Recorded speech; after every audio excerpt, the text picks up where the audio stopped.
A lavish wedding ceremony was interrupted when a black woman entered with twin babies, claiming the millionaire groom was their father. The DNA test she brought didn't just prove paternity. It revealed she was also his business partner's long-lost daughter, making her more wealthy than him. Before we get into the story, comment below where in the world you are watching from today. The champagne flutes, once brimming with celebratory bubbles, now felt heavy in the guests' hands. Crystal chandeliers cast long, shimmering shadows across the opulent ballroom, a stark contrast to the darkness that had descended upon the wedding.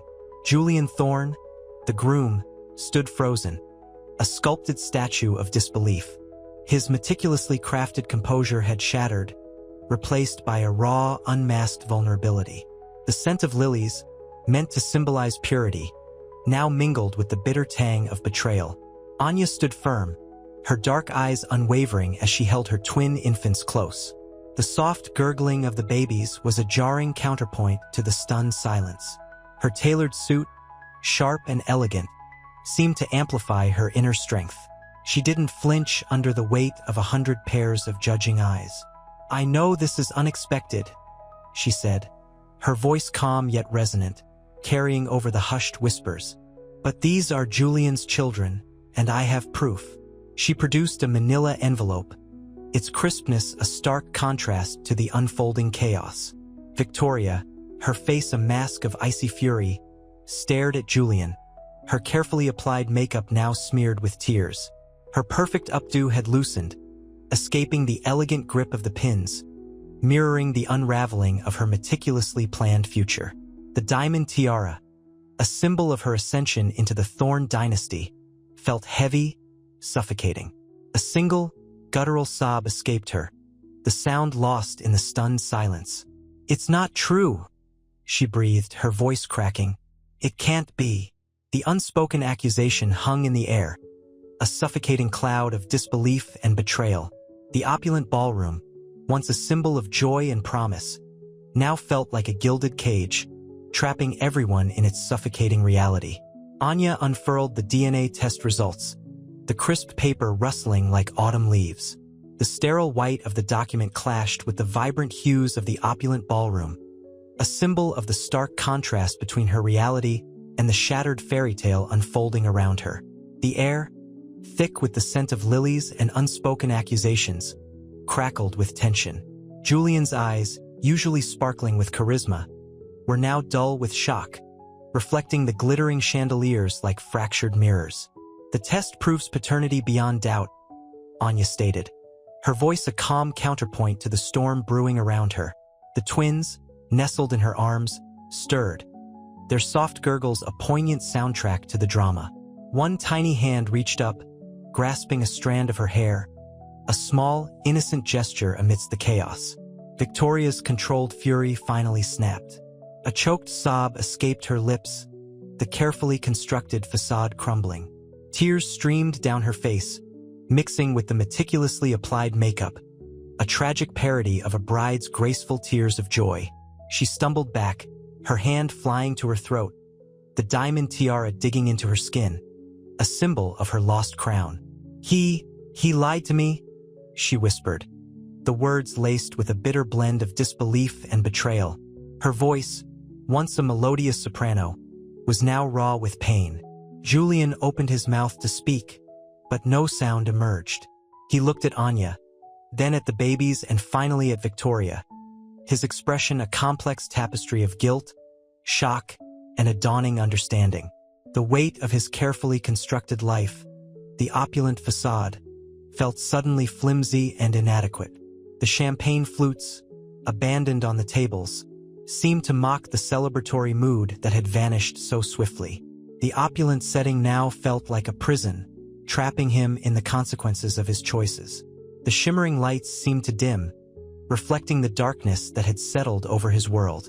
The once joyous music had faded to a hushed silence, punctuated only by Victoria's ragged sobs and the soft gurgle of the twins. His perfect life, meticulously planned and curated, lay in ruins. His carefully cultivated image, shattered like the delicate glass of champagne flutes. The future, once bright with promise, now felt bleak and uncertain. The silence hung heavy, broken only by Victoria's choked sobs. Crystal chandeliers, usually sparkling with festive brilliance, seemed to dim, their light reflecting in the unshed tears clinging to Julian's lashes. The scent of lilies, once celebratory, now felt cloying, suffocating. He looked down at his hands, the expensive cufflinks cold against his skin, a stark contrast to the burning shame in his chest. Anya, however, remained surprisingly composed. The twins, sensing the shift in atmosphere, nestled deeper into her arms, their tiny bodies a weight of innocent comfort against the storm raging around them. "I understand this is difficult," Anya said, her voice soft but unwavering, a stark contrast to the chaos. Her gaze, however, was steady, meeting Julian's with a quiet intensity that belied the turmoil of her own situation. She offered no accusations, only a quiet strength that seemed to disarm even Victoria's raw grief.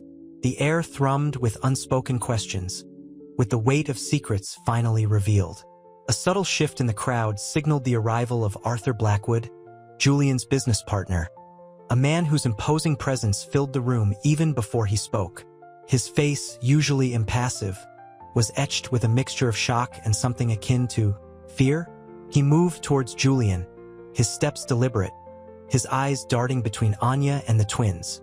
The unspoken question hung in the air. How could this have happened? How could his carefully constructed world, his empire, be so dramatically disrupted by this unexpected revelation? The opulent ballroom, once a symbol of Julian's success, now felt like a suffocating cage, trapping them all in the web of their intertwined destinies. The shattered champagne flutes lay scattered on the pristine white tablecloth, a fitting metaphor for the delicate perfection that had been so brutally destroyed. The murmur of the shocked guests was a low hum, a counterpoint to the frantic whispers of Victoria's entourage. Arthur Blackwood's arrival silenced even those hushed tones. His eyes, usually sharp and calculating, were wide, reflecting a bewilderment that bordered on terror. He stared at Anya, his gaze lingering on the twins cradled in her arms. The babies, oblivious to the turmoil, gurgled softly, their innocent sounds a jarring contrast to the gravity of the situation. Julian, still reeling from the DNA results, felt a cold dread creep up his spine. He watched Arthur, his business partner, his supposed friend, and saw a man unraveling before him. The meticulously crafted facade of power and control was crumbling, revealing a vulnerability he'd never witnessed before. Anya, Arthur's voice, usually smooth and authoritative, was now tight with barely controlled emotion. This is impossible." Anya met his gaze, her expression unreadable. The composure she maintained was remarkable, a shield against the storm brewing around her. "It's not impossible, Arthur," she replied, her voice calm but firm. The air crackled with unspoken accusations, years of resentment and unspoken truths hanging heavy between them. The scent of lilies and champagne now mingled with the metallic tang of fear. Victoria, her carefully constructed composure shattering completely, let out a strangled cry. "This is a lie, a cruel, elaborate lie." She stumbled back, her face ashen, clutching at the arm of a bridesmaid for support. Her perfect composure, her flawless image, lay in ruins on the marble floor, scattered like the shattered remains of the champagne flutes. The weight of the revelation pressed down on Julian, the opulence of the ballroom suddenly feeling claustrophobic. He felt the weight of his lies, the carefully built walls of his life crumbling around him, revealing the emptiness at his core. He looked at Anya, at the twins, and for the first time, a flicker of something akin to paternal instinct ignited within him, a strange mixture of fear and responsibility. His carefully constructed world was irrevocably shattered, the fragments sharp and painful against his soul. The future stretched before him, a daunting, uncertain landscape. The silence following Victoria's cry was deafening. Crystal chandeliers glittered, mocking the fractured reality.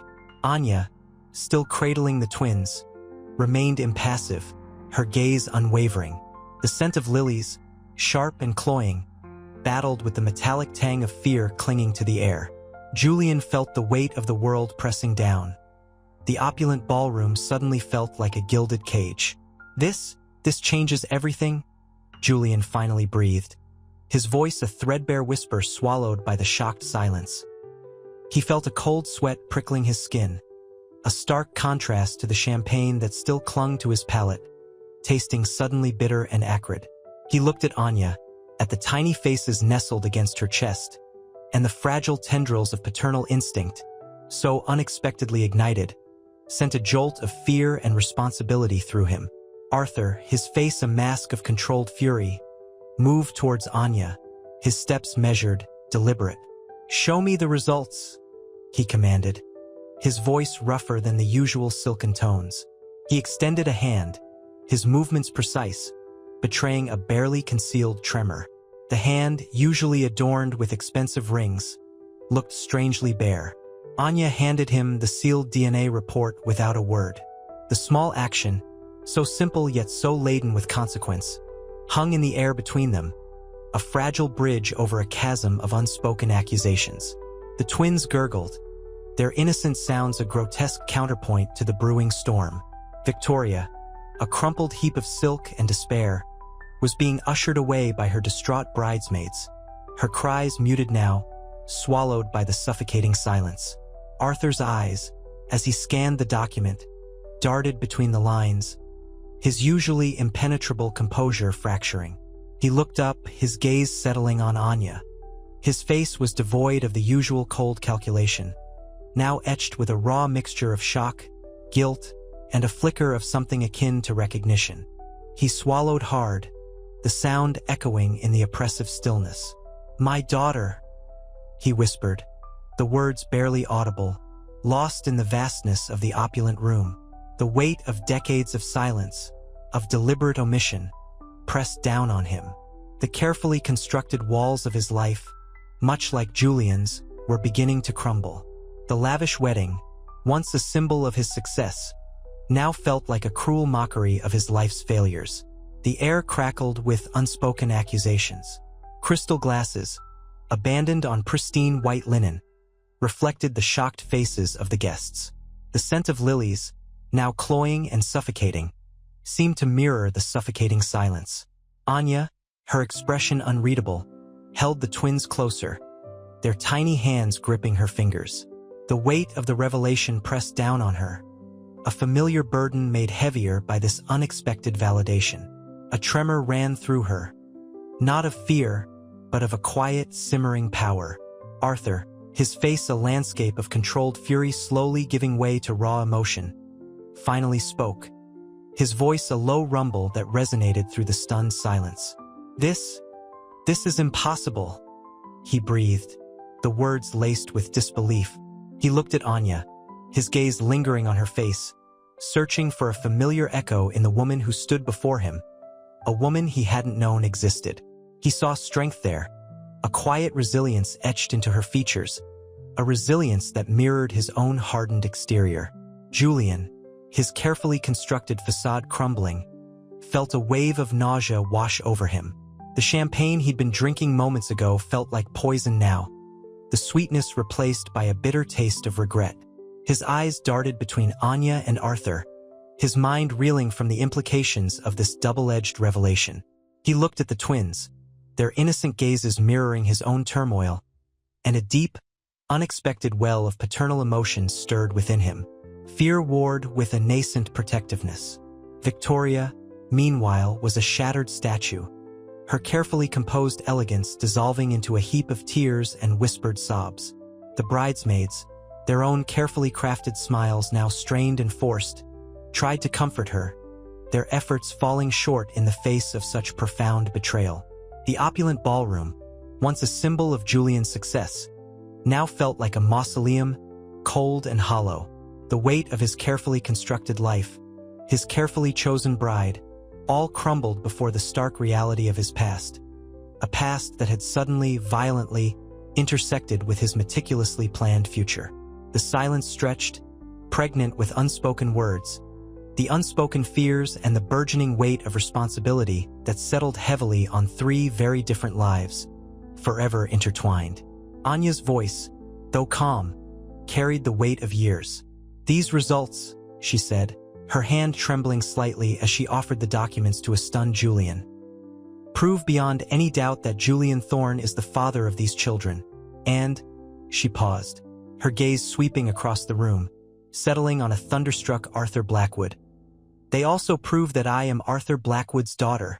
The gasp that rippled through the room was audible above the now faint strains of the wedding music. Victoria, her face ashen, stumbled back, a hand flying to her throat. The champagne flutes, moments before brimming with celebratory bubbles, now felt like icy daggers in the trembling hands of the guests. Arthur, his jaw tight, his eyes narrowed, looked as if a storm was brewing behind his carefully crafted veneer of composure. He'd built his empire on control, on the meticulous orchestration of his life, and this shattering revelation threatened to unravel everything. He saw a reflection of his own strength, his own quiet defiance, in Anya's unwavering gaze. A flicker of something akin to recognition, perhaps even guilt, crossed his features before he masked it again. Julian stared at the DNA results, the crisp lines blurring before his eyes. The opulent ballroom, moments ago the perfect stage for his meticulously planned union, now felt like a suffocating cage. The weight of his carefully constructed life pressed down on him, the intoxicating scent of lilies now a sickly reminder of his impending doom. He felt a cold dread creeping into the pit of his stomach, the champagne now a bitter taste of betrayal on his tongue. His world, once so perfectly ordered, was crumbling around him, the fragments sharp and unforgiving. He looked at the twins, their small, innocent faces a stark contrast to the storm raging around them, and a strange, unfamiliar pang of protectiveness pierced the cold dread. His heart, a place he'd kept carefully locked for so long, was cracking open, revealing a raw, unexpected vulnerability. He saw his own reflection in the wide, innocent eyes of his children, a reflection he'd never dared to face before. The weight of the truth hung heavy in the air, a suffocating blanket woven from the threads of his past, present, and uncertain future. The silence stretched, thick and suffocating as the scent of lilies. Julian's carefully constructed composure finally fractured. He stared at the twins, their tiny fists clenched, their eyes wide and uncomprehending. A wave of nausea washed over him, the champagne's sweetness now a bitter mockery on his tongue. Anya watched him, her expression unreadable. The strength in her posture, however, didn't waver. She didn't gloat, didn't revel in his downfall. There was only a quiet dignity in her stance, a quiet sorrow in the depth of her eyes. Victoria, pale and trembling, let out a choked sob. The perfect facade, meticulously crafted for the cameras and the magazines, had shattered into 1,000 pieces. The glittering tiara, once a symbol of her aspirations, now felt like a heavy weight, a crown of thorns. She looked at Julian, her eyes filled with a mixture of betrayal and disbelief, a silent accusation hanging heavy in the air. Arthur Blackwood, however, remained impassive. His face, usually animated with shrewdness and ambition, was a mask of controlled fury. The revelation had exposed a vulnerability he'd spent a lifetime burying. His silence was heavier than any outburst, the stillness a tempest brewing beneath the surface. He glanced at Anya, a flicker of something akin to recognition, buried deep under layers of resentment, momentarily escaping his guarded composure before he resumed his impassive facade. A low murmur rippled through the assembled guests. The opulent ballroom, once a scene of joyous celebration, now felt like a silent courtroom, the air thick with judgment and unspoken accusations. The clinking of champagne flutes had ceased, replaced by the hushed whispers and the nervous shuffling of feet. The vibrant music, once a celebratory soundtrack, faded into a subdued background hum, a mournful dirge for a dream shattered. The weight of the truth hung heavy in the air, palpable, suffocating, a stark contrast to the earlier joyous atmosphere. The opulent setting now felt like a gilded cage, trapping everyone in the web of lies and long-buried truths. Julian, feeling the full impact of the devastating revelation, wondered if he'd ever truly known himself, let alone the woman he was about to marry. The future, once a clear path, was now shrouded in a thick fog of uncertainty and doubt. His carefully constructed world was crumbling, and the pieces were sharp and unforgiving. The DNA results, crisp and undeniable, lay on the ornate silver tray. Anya's hand, steady despite the tremor in her chest, didn't waver. The hushed whispers of the guests felt like a physical pressure, a suffocating weight. The scent of lilies, once intoxicating, now felt cloying, a sickly sweet reminder of a broken promise. "This proves Julian is the father of my twins." Anya's voice was low, controlled, yet resonating with a quiet power that silenced the room. "But there's more." Her gaze swept across the stunned faces, finally settling on Arthur Blackwood, his rigid composure barely masking the turmoil within. "This also confirms I am his daughter." The revelation hung in the air, heavier than the opulent chandelier above. Victoria, her face ashen, stumbled back, clutching the arm of a sympathetic guest. Her carefully crafted composure shattered, revealing a vulnerability that belied her earlier flawless exterior. Her eyes, wide and stricken, mirrored the shock rippling through the room. Julian, his face pale beneath his tan, remained rooted to the spot. The champagne flute in his hand trembled, the liquid sloshing precariously close to the brim. He felt a nauseating wave of disbelief, a dizzying mixture of horror and confusion. His perfectly planned life, his carefully constructed image, lay in ruins. His eyes, usually sparkling with charm, were now clouded with a dawning horror. The weight of his actions, of his secrets, crashed down on him, crushing him under its unbearable weight. He looked at the twins, their small faces mirroring the bewilderment he felt within his own heart. Arthur Blackwood remained motionless, a granite statue amidst the storm of emotions erupting around him. His eyes, usually sharp and calculating, were veiled in a profound unease. His jaw clenched, his usually carefully sculpted lips pressing into a thin, grim line. The revelation exposed a secret he'd guarded for decades, a wound he tried to seal, now ripped open and bleeding. The controlled fury simmering beneath his impassive facade threatened to erupt, a volcano long dormant finally awakened. His silence, however, spoke volumes, a chilling testament to the depths of his internal conflict. The air crackled with unspoken accusations, with the weight of years of hidden truths. The future, once a meticulously planned tapestry, was now a chaotic jumble of threads, unraveling with every passing second. The silence stretched, thick and suffocating, punctuated only by the faint clinking of abandoned champagne flutes. Julian's gaze, locked on the tiny faces of his twins, held a flicker of something akin to fear. He'd always envisioned fatherhood differently. A carefully planned, controlled experience, not this chaotic explosion that had shattered his meticulously crafted life. The weight of his actions pressed down on him, a crushing burden of responsibility he'd never anticipated. Victoria, pale and trembling, whispered something to the guest beside her, a choked sob escaping her lips. Her meticulously maintained composure, the facade she'd presented to the world, had crumbled, leaving behind a raw, vulnerable woman utterly betrayed. The opulent ballroom, once a symbol of her dreams, now felt like a gilded cage, trapping her in the harsh light of revelation. Anya, however, remained composed. Her eyes, dark and intense, held no malice, only a quiet strength that seemed to radiate outward, silencing the whispers and murmurs that buzzed around her. The lilies, their sweet fragrance cloying, seemed to mirror the sweetness of her victory, the bitter taste of it subtly hidden beneath. She met Arthur Blackwood's gaze, a silent challenge passing between them, a conversation older than the current scandal. Arthur, his face a mask of controlled fury, shifted slightly, his hand instinctively going to the pocket where he kept his ever-present cigar. The unspoken tension between him and Anya crackled in the air, a palpable energy that overshadowed the stunned silence of the other guests.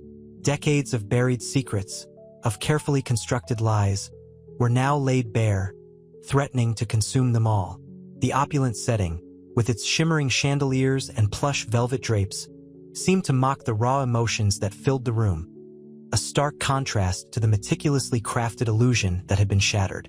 The future, once a certainty, was now an uncertain expanse, a vast, uncharted territory. The weight of the revelation hung heavy in the air, thick as the scent of lilies and spilled champagne. Julian felt a tremor run through him, not just from the shock, but from a deep, primal fear. He looked at the twins, their tiny faces a mirror of his own stunned disbelief. He'd wanted control, order. This was chaos incarnate. I don't understand, he stammered, his voice barely a whisper above the stunned silence. He glanced at Victoria, her face a mask of shattered dreams, the carefully applied makeup now smudged by tears. The elegant woman he'd thought he knew was reduced to trembling vulnerability. Anya met his gaze, her expression unwavering. There was no triumph in her eyes, only a quiet sorrow, a weariness born of years of struggle. "You will," she said, her voice low and steady, a counterpoint to the turmoil swirling around them. "There's much you need to understand." A hush fell over the ballroom. The glittering chandeliers seemed to dim, casting long, distorted shadows that emphasized the raw emotion in the room. The clinking of abandoned glasses ceased entirely. The air, once filled with the excited chatter of wedding guests, was now heavy with unspoken accusations and disbelief. Arthur Blackwood, his face an impassive mask, watched them all with a calculating gaze. He subtly adjusted his cufflinks, the polished silver reflecting the harsh light, mirroring the cold gleam in his eyes. The silence between him and Anya was electric, a silent conversation laced with years of resentment and unspoken pain. His presence cast a shadow over the already tense atmosphere, a palpable sense of power radiating from him. The opulent room, once a symbol of celebration, now felt like a courtroom, each guest a silent jury. Victoria finally broke the silence, her voice a brittle whisper. This is a lie," she choked out, her eyes wide with disbelief and betrayal. "It can't be true." Anya's gaze softened slightly, a flicker of compassion crossing her face before it hardened again. "I wish it were," she said softly, her voice laced with a quiet strength. The weight of her years of struggle, of her solitary fight for her children, was etched onto her face, a testament to her resilience. But the truth is often more painful than any lie. The unspoken words hung in the air, and the truth was far more complicated than anyone could imagine. The champagne flutes, once brimming with celebratory bubbles, now stood abandoned, their contents mirroring the shattered hopes of the evening. Julian stared at the DNA results, the stark black ink a stark contrast to the opulent gold lettering on the wedding invitations scattered across the table. The cool, polished surface felt alien beneath his trembling fingers. He was a father.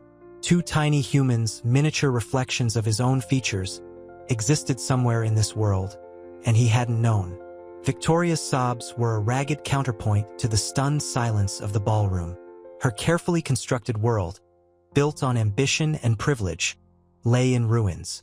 The exquisite diamond necklace, a symbol of their impending union, felt heavy around her neck, a cruel reminder of her betrayal. "It's not. It can't be," she whispered, her voice choked with tears. Her words were directed at Julian, but her gaze fixed accusingly on Anya, a silent accusation of deception hanging in the air. Anya remained stoic, her gaze unwavering. The twins, nestled securely in their car seat nearby, stirred slightly, their soft gurgles a stark contrast to the storm raging around them. The weight of her past, the years of struggle and sacrifice, seemed to settle heavily upon her shoulders. She wasn't gloating. There was no malicious triumph in her demeanor, only a quiet weariness, a resilience forged in the fires of adversity. She'd faced this battle alone for years, and facing this opulent gathering felt merely another obstacle in her long journey. The scent of lilies, once a symbol of purity and hope, now felt cloying, a suffocating reminder of the broken vows and shattered dreams. The ornate ballroom, with its glittering chandeliers and polished marble floors, felt cold and impersonal, a stark backdrop to the raw emotions that flooded the room. Julian, lost in a maelstrom of confusion and self-recrimination, felt a deep sense of dread. His meticulously crafted life, built on ambition and control, had been irrevocably altered. The future, once a clear, well-defined path, was now shrouded in uncertainty. He glanced at the twins again, their peaceful slumber a poignant reminder of the responsibility he now bore. He was a father, and he had no idea how to begin. The hushed whispers of the stunned guests were a dull roar in Anya's ears, a stark contrast to the twins' soft breaths against her chest. She shifted slightly, feeling the weight of their tiny bodies, a comforting anchor in the storm of accusations and disbelief swirling around her. The scent of lilies, overwhelmingly sweet just moments before, now felt cloying, heavy with the weight of unspoken resentments and shattered illusions. Julian, his face pale and drawn, stared at the DNA results clutched in his hand. The opulent ballroom, a testament to his success, felt suddenly cold and suffocating. He could feel the weight of Victoria's gaze, a mixture of hurt and betrayal that cut deeper than any physical wound. This can't be true," Victoria stammered, her voice trembling. Her meticulously crafted composure was crumbling, the mask of perfection slipping to reveal the raw pain beneath. Her tears, falling silently onto the pristine white tablecloth, were a silent testament to her shattered dreams. Anya looked at her, a flicker of sympathy crossing her face. She understood betrayal. She'd known it intimately, the sting of abandonment leaving a scar that years of resilience couldn't fully erase. "It is true, Victoria," she said, her voice low and steady, "and I'm sorry for the pain this causes." The sincerity in her voice was undeniable, a stark contrast to the accusations swirling around her. Anya's gaze shifted to Julian, her expression softening slightly. She saw the turmoil in his eyes, the clash of disbelief, responsibility, and a deep, unfamiliar fear. He was a stranger, yet somehow, she felt a profound connection to him, a bond forged in the shared revelation of a hidden past. She thought of her own past, a difficult tapestry woven with hardship and sacrifice. She had faced her struggles alone. She had never asked for pity or charity. But here, in the opulent ballroom, she felt a tremor of vulnerability, a moment of raw emotion. She saw in him a reflection of her own resilience. The fight to survive and protect her children was all that mattered. A memory flickered a young, frightened Anya, clutching a worn photograph of a laughing man, a man who bore a striking resemblance to Julian. It was a face that had haunted her dreams for years, a face she'd almost forgotten, until the fateful DNA test had brought it all crashing back. The realization that this man, this powerful millionaire, was her children's father and, unexpectedly, her own father's brother, was a truth both shattering and empowering. This was her chance to ensure that her children would never face the hardships she had endured. Her life, their future, had changed forever. The air hung heavy with the scent of lilies and unspoken accusations. Crystal chandeliers glittered, mocking the shattered fragments of Victoria's carefully constructed world. Tears streamed down her face, silently tracing paths through her meticulously applied makeup. Julian, his gaze fixed on the DNA results, felt a cold dread seep into his bones, a stark contrast to the opulent warmth of the ballroom. He hadn't even registered the hushed whispers of the guests, the collective gasp of disbelief. Only Anya's calm, almost serene presence pierced through the fog of his shock. "This changes everything," he finally breathed, his voice barely a whisper lost in the vastness of the room. The words felt inadequate, a pathetic attempt to capture the seismic shift occurring within him. He looked at Anya, his eyes searching hers for understanding, for a glimmer of explanation in the face of this impossible truth. Anya met his gaze, her expression unreadable. The twins, nestled securely in her arms, stirred slightly, their tiny breaths a fragile counterpoint to the tumultuous emotions swirling around them. She saw the raw pain in Julian's eyes, a reflection of her own past struggles, a shared experience of unexpected upheaval. "It does," she replied, her voice soft but firm. But it doesn't have to destroy everything. Her words, though gentle, held a steel core of resilience, a testament to the years she had spent battling against adversity. A memory surfaced, a young Anya, clutching a faded photograph of a laughing man, his face eerily similar to Julian's. The memory felt both distant and acutely present, a haunting echo of a past she'd almost forgotten. The revelation of his paternity, the unexpected connection to Arthur Blackwood, had opened a door to a past she'd locked away, a past that held both pain and, surprisingly, a glimmer of hope. The weight of his silence pressed down on Julian, heavier than the weight of his inherited fortune. He knew he had to speak, to acknowledge the truth, to face the consequences of his actions or inaction. But the words caught in his throat, choked by a mix of shock and burgeoning paternal responsibility.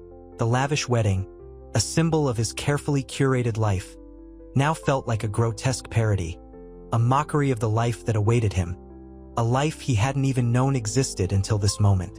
The future, once a carefully laid path, now lay before him, a tangled, uncertain maze.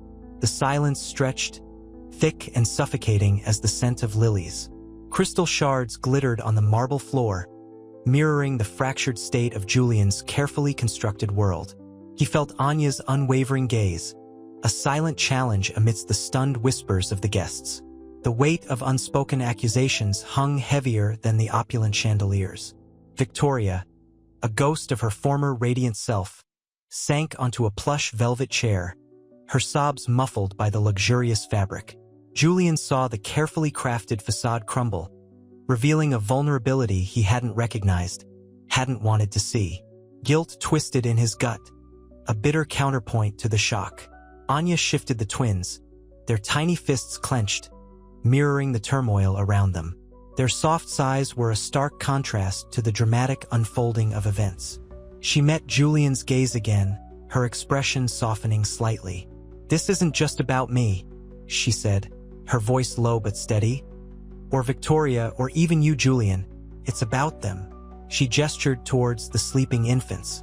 Julian felt a surge of protectiveness, a raw, unfamiliar emotion. He looked at the babies, their innocent faces a stark contrast to the chaos he had unleashed. The DNA results, a cold, factual document, suddenly felt insignificant compared to the weight of his potential fatherhood. He saw a reflection of himself in their tiny features, a connection that transcended the scandal and the shattered vows. The future, once a predictable landscape, was now a vast, uncharted territory. Fear warred with a burgeoning sense of responsibility, a mixture of apprehension and a strange, unexpected tenderness. The weight of his silence pressed down on him, heavier than the fortune he inherited. He opened his mouth to speak, to acknowledge the truth, to offer some kind of solace, but the words eluded him, trapped in a throat constricted by a mix of shock and dawning paternal love. The opulent ballroom, once a symbol of his carefully curated life, now felt like a gilded cage, a cruel mockery of the life that lay before him, a life he never knew existed until this moment. The future, once a well-trodden path, lay before him now, a bewildering, tangled maze of unexpected responsibility. Anya's gaze, unwavering, settled on Julian. The silence, heavy with unspoken accusations, was broken only by the faint sniffles of Victoria, hidden behind a cascade of expensive silk. The scent of lilies, once intoxicating, now felt cloying, suffocating. Anya shifted the twins, their tiny breaths a soft rhythm against the chaos. She reached into her worn handbag, pulling out a faded photograph. "This," she said, her voice soft but clear, cutting through the stunned silence, "is my mother, taken shortly before she disappeared." The photograph, yellowed and creased at the edges, showed a young woman with Anya's eyes, a haunting resemblance that choked the air. She worked for Arthur Blackwood, a housekeeper, a confidant, something more, I suspect. A flicker of recognition crossed Julian's face. Arthur Blackwood, his business partner, a man shrouded in an aura of power and mystery. The name felt like a physical blow. The connection clicked into place, a chilling realization. He'd never met Arthur's family. Had he ever even asked? The guilt gnawed at him, sharper than the champagne bubbles that moments before had tickled his palate. She never spoke of him, Anya continued, her voice thick with unshed tears. Only of kindness, of a promise broken. She traced the outline of her mother's face with a trembling finger. Finding this photo, finding the DNA results, it was like finding a piece of myself I never knew was missing. A piece of my past that Arthur tried to bury. The weight of her words hung in the air, a tangible presence. The opulent ballroom, with its towering chandeliers and shimmering crystal, felt suddenly cold, distant. The lavish decorations, once symbols of Julian's success, now mocked his obliviousness, his self-absorption. He looked at the twins again, their tiny faces peaceful in their sleep, and felt a wave of protectiveness wash over him. A protectiveness he never knew he could feel. This wasn't just a scandal. It was a life-altering revelation, a brutal exposure of his own shallow existence. He had built his life on a foundation of privilege and indifference. He looked from Anya to the sleeping babies, then to the devastated Victoria. The future, once a carefully plotted path, now lay before him, a chaotic, uncertain labyrinth, and he was utterly unprepared. The news exploded.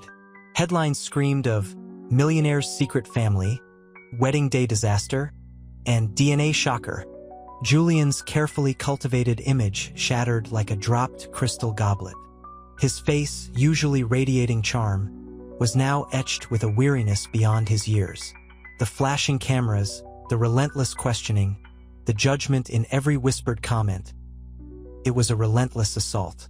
He retreated to his penthouse, the opulent space suddenly feeling suffocating, the city lights blurring into a hateful glare.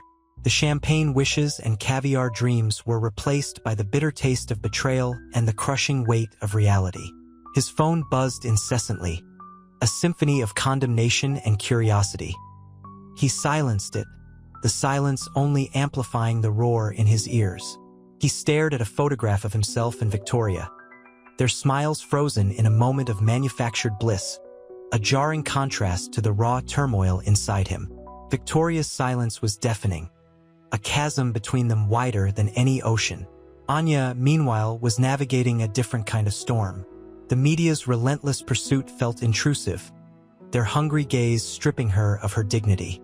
The whispers of gold digger, opportunist, stung, igniting a familiar fire of resentment. Yet, cradled in her arms, the twins slept soundly, their soft breaths a balm against the chaos. Their innocent faces were a constant reminder of her strength, her purpose. She was not just a victim. She was a mother fiercely protecting her children. This was her battle now, and she would fight it for them. The penthouse suite, usually a sanctuary of calm, felt like a pressure cooker. Julian paced, the plush carpet whispering beneath his feet, a stark contrast to the storm raging inside him. The city lights, a glittering tapestry from his panoramic window, mocked his misery. He picked up his phone, the incessant buzzing a physical manifestation of the public's insatiable hunger for scandal. He silenced it again, the ensuing silence a heavier weight than the calls themselves. "This is a nightmare," he muttered, the words catching in his throat. He poured himself a whiskey, the amber liquid burning less than the shame. Victoria's absence hung heavy, a silence more accusatory than any shouted accusation. He hadn't seen her since the ceremony's abrupt end, only her lawyer's terse emails demanding a swift, clean break. Anya, meanwhile, was surrounded by a different kind of suffocating pressure. Defeated, stood by the window, a ghost of his former confident self. The city lights, usually a symbol of his success, now seemed to mock him. "They're relentless," he murmured, his voice hoarse, more to himself than to Anya. The scent of expensive coffee hung in the air, a jarring juxtaposition to the smell of baby powder and Anya's subtle perfume, a blend of vanilla and sandalwood. Anya moved to the window, placing a comforting hand on his arm. The touch seemed to jolt him back to reality. He flinched slightly, then relaxed under her touch. The unexpected gentleness surprised both of them. "They'll fade," she said softly, her voice laced with understanding, not judgment. This isn't about them, Julian. It's about us." He turned to her, his eyes, usually sparkling with charm, now shadowed with regret. "About me failing you, failing them." He gestured toward the sleeping infants. The vulnerability in his voice was palpable. "It's not failure yet," Anya countered, her gaze unwavering. "It's a chance to be better, to be different." She picked up a small, worn photo from her bag, a picture of her as a child, her eyes filled with a youthful resilience that mirrored her own strength now. "This," she said, showing the picture to him, "this is what failure looks like. This is the life I fought to escape." She paused, letting her words sink in. The quiet strength in her voice spoke volumes. "You have the chance to give your children a life beyond the headlines, beyond the wealth. A life filled with love, not just privilege." Julian stared at the photo, his expression unreadable, then met Anya's gaze. The silence that followed was heavy with unspoken emotions: regret, hope, fear. The dawn broke, casting a pale light across the cityscape, a promise of a new day, a new beginning, fraught with challenges, yet brimming with the potential for profound change. The penthouse suite, once a symbol of Julian's opulent lifestyle, now felt suffocating. The remnants of the shattered wedding cake lay forgotten amidst scattered champagne flutes, a macabre still life of a life imploding. The smell of expensive lilies, intended to perfume the joyous occasion, now hung heavy and cloying, a bitter reminder of shattered dreams. Julian paced, the expensive Persian rug a silent witness to his turmoil. Anya, surprisingly composed, sat by the crib, humming a soft melody to the sleeping twins. The rhythmic rise and fall of their tiny chests was a poignant counterpoint to the storm raging within Julian. "I don't know what to do," he finally admitted, his voice raw with exhaustion. He ran a hand through his hair, the gesture betraying his inner chaos. Anya looked up, her gaze steady and understanding. "We take it one step at a time," she said softly, her voice a calming balm. The scent of vanilla and sandalwood, so unexpected in this scene of devastation, was a surprisingly comforting presence. "First, we tell Arthur." The name hung in the air, heavy with unspoken implications. Arthur Blackwood, Julian's business partner, the man who held the key to Anya's past, and now, potentially, her future. The thought of confronting him, of unveiling the truth about his own blood, filled Julian with a dread that went beyond the media frenzy outside. He'll destroy me," Julian whispered, the words barely audible. The fear in his eyes was palpable, a stark contrast to the self-assured millionaire he once was. Anya rose, her movements graceful despite the weight of her situation. She walked to the window, the city sprawling beneath them like a concrete jungle. "He may try," she said, her voice firm, betraying none of the fear that gnawed at Julian. "But he won't succeed. Not if we stand together." She turned, her eyes meeting his, a silent promise passing between them. The dawn light painted her face in soft hues, emphasizing the strength hidden beneath her gentle exterior. The unexpected kinship between them, forged in the crucible of scandal, was slowly taking root. The fight had just begun, but a shared resolve against the storm was already beginning to form. Their future remained uncertain, but in that shared look, a tentative hope flickered to life, a tiny flame amidst the ruins of their past. The relentless glare of the paparazzi flashbulbs felt like physical blows. Julian shielded his eyes, the cacophony of shouting reporters a jarring contrast to the quiet hum of the private jet. He felt exposed, vulnerable, stripped bare by the public's insatiable hunger for scandal. Beside him, Anya held the twins, their small bodies nestled against her, a source of quiet strength. The scent of baby powder and Anya's subtle perfume, a blend of vanilla and sandalwood, was a fragile anchor in the maelstrom. "They're relentless," Anya murmured, her voice barely audible above the din. Her gaze, however, remained steady, unwavering. The chaos didn't seem to faze her. She seemed to possess an inner calm that Julian envied. He nodded, his throat tight with emotion. The weight of his actions, the betrayal of Victoria, the revelation of his paternity, it all crashed down on him with the force of a tidal wave. He'd built his life on a foundation of carefully constructed images, and now it was crumbling around him, brick by brick. The jet landed. The immediate onslaught of the media was even more intense. A sea of flashing cameras, microphones thrust in their faces, a relentless barrage of questions. Julian instinctively pulled Anya and the babies closer, shielding them from the storm. He felt a surge of protectiveness, a primal instinct he hadn't known he possessed. "We need to get inside," Anya said, her voice firm but laced with a hint of anxiety. The fear was there, hidden beneath the surface, but her resolve was unshakable. They pushed through the throng, the security detail struggling to contain the chaos. The harsh reality of his situation settled upon Julian.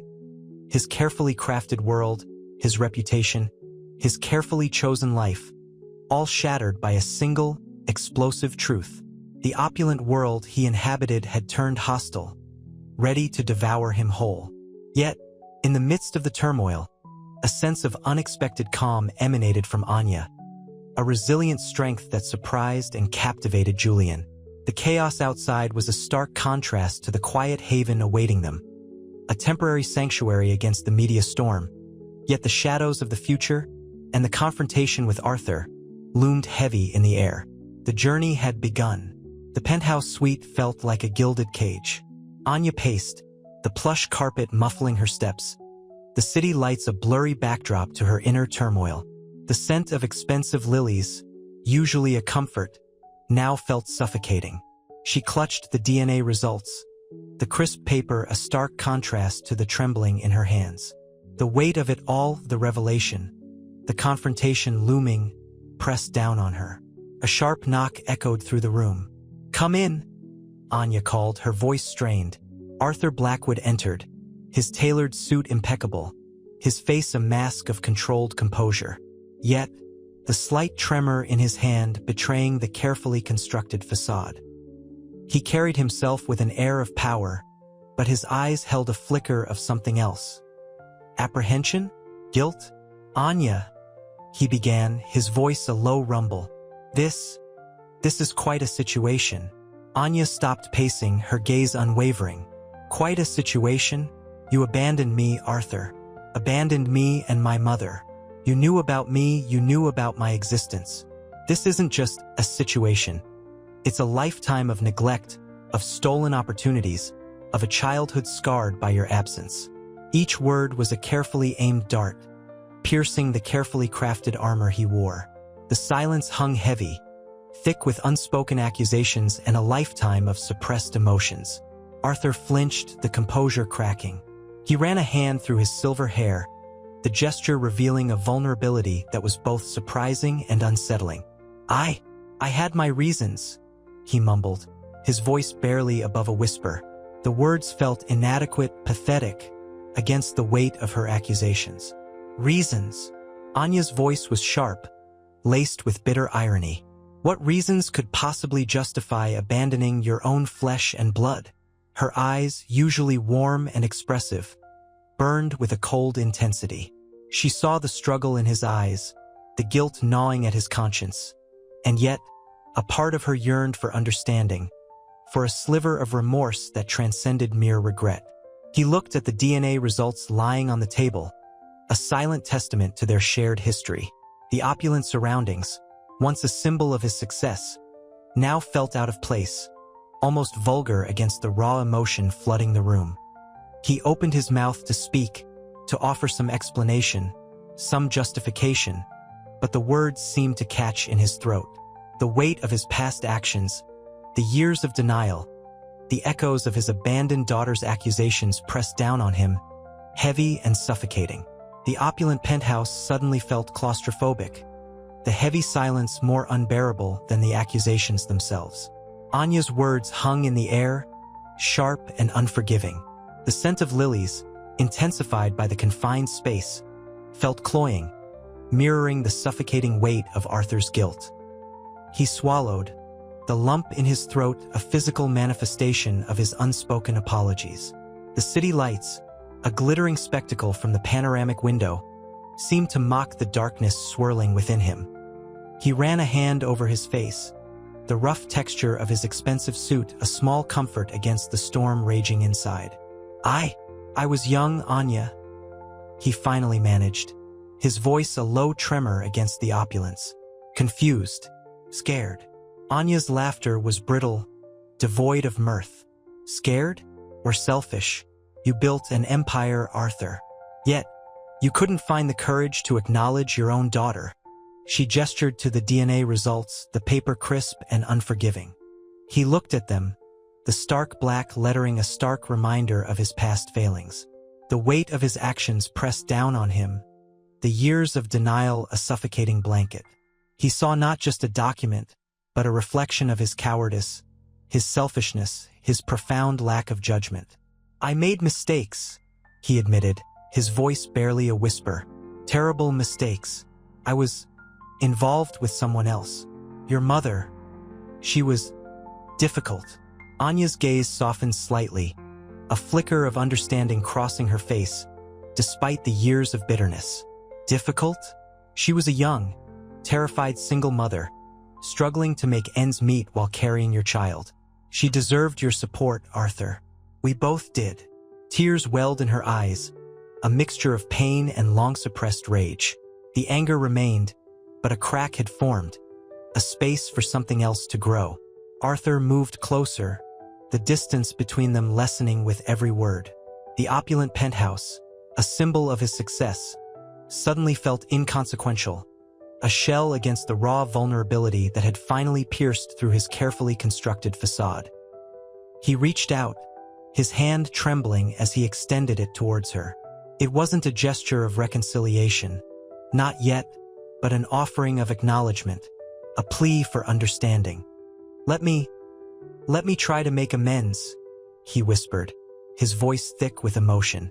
The silence that followed was less heavy now, charged not with bitterness, but with the fragile possibility of healing. The city lights, still glittering beyond the window, seemed to hold a promise of a brighter dawn. The penthouse air, thick with the scent of lilies and unspoken accusations, crackled with tension. Anya, her eyes blazing with a controlled fury, didn't flinch under Arthur's gaze. His apology, though heartfelt, felt inadequate, a flimsy bandage on a gaping wound. She saw the regret etched onto his face, the years of self-deception crumbling, yet the sting of abandonment remained raw. Making amends? She repeated, her voice low, each syllable precise.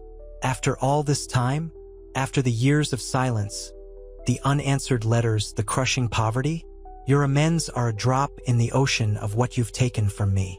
She ran a hand over her cheek, the rough fabric of her dress a stark contrast to the luxurious silk surrounding them. The city lights, a shimmering curtain outside the window, offered no comfort. Arthur shifted uncomfortably, the expensive rug beneath his feet suddenly feeling rough and unforgiving. He opened his mouth to speak, but Anya cut him off. Don't tell me about being scared or confused, she said, her voice gaining strength, each word resonating with years of unspoken pain. Tell me about the mother you abandoned, the child you ignored. Tell me about the life you stole from us, the opportunities you denied. He flinched, the weight of her words a physical blow. The panoramic view of the city, usually a source of pride, now felt like a mocking reminder of his privileged life, a life built on the foundations of his neglect. He stared at the DNA results again, the black ink a stark contrast to the opulent surroundings. The paper felt suddenly insignificant, a flimsy testament to a reality far more complex and painful than a simple document could capture. I never meant to hurt you, Anya, he whispered, his voice choked with emotion. The words sounded hollow, even to his own ears. He could see the doubt in her eyes, the lingering resentment. He had to do more than apologize. He had to show her, through action, not words, that he truly understood the depth of his transgression.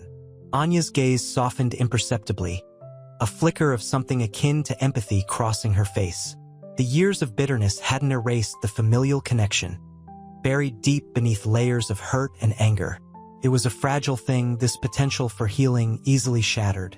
But for the first time, Anya saw a glimmer of genuine remorse in Arthur's eyes, a recognition of the pain he had inflicted. The silence that followed was charged not with animosity, but with the possibility of a difficult, yet potentially rewarding, journey towards reconciliation. The fight was far from over, but the battle had shifted. The terrain had changed.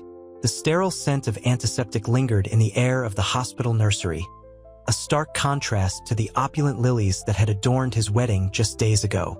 Julian held his daughter, her tiny fingers curling around his. Her skin, soft as silk, felt incredibly fragile. A wave of guilt washed over him.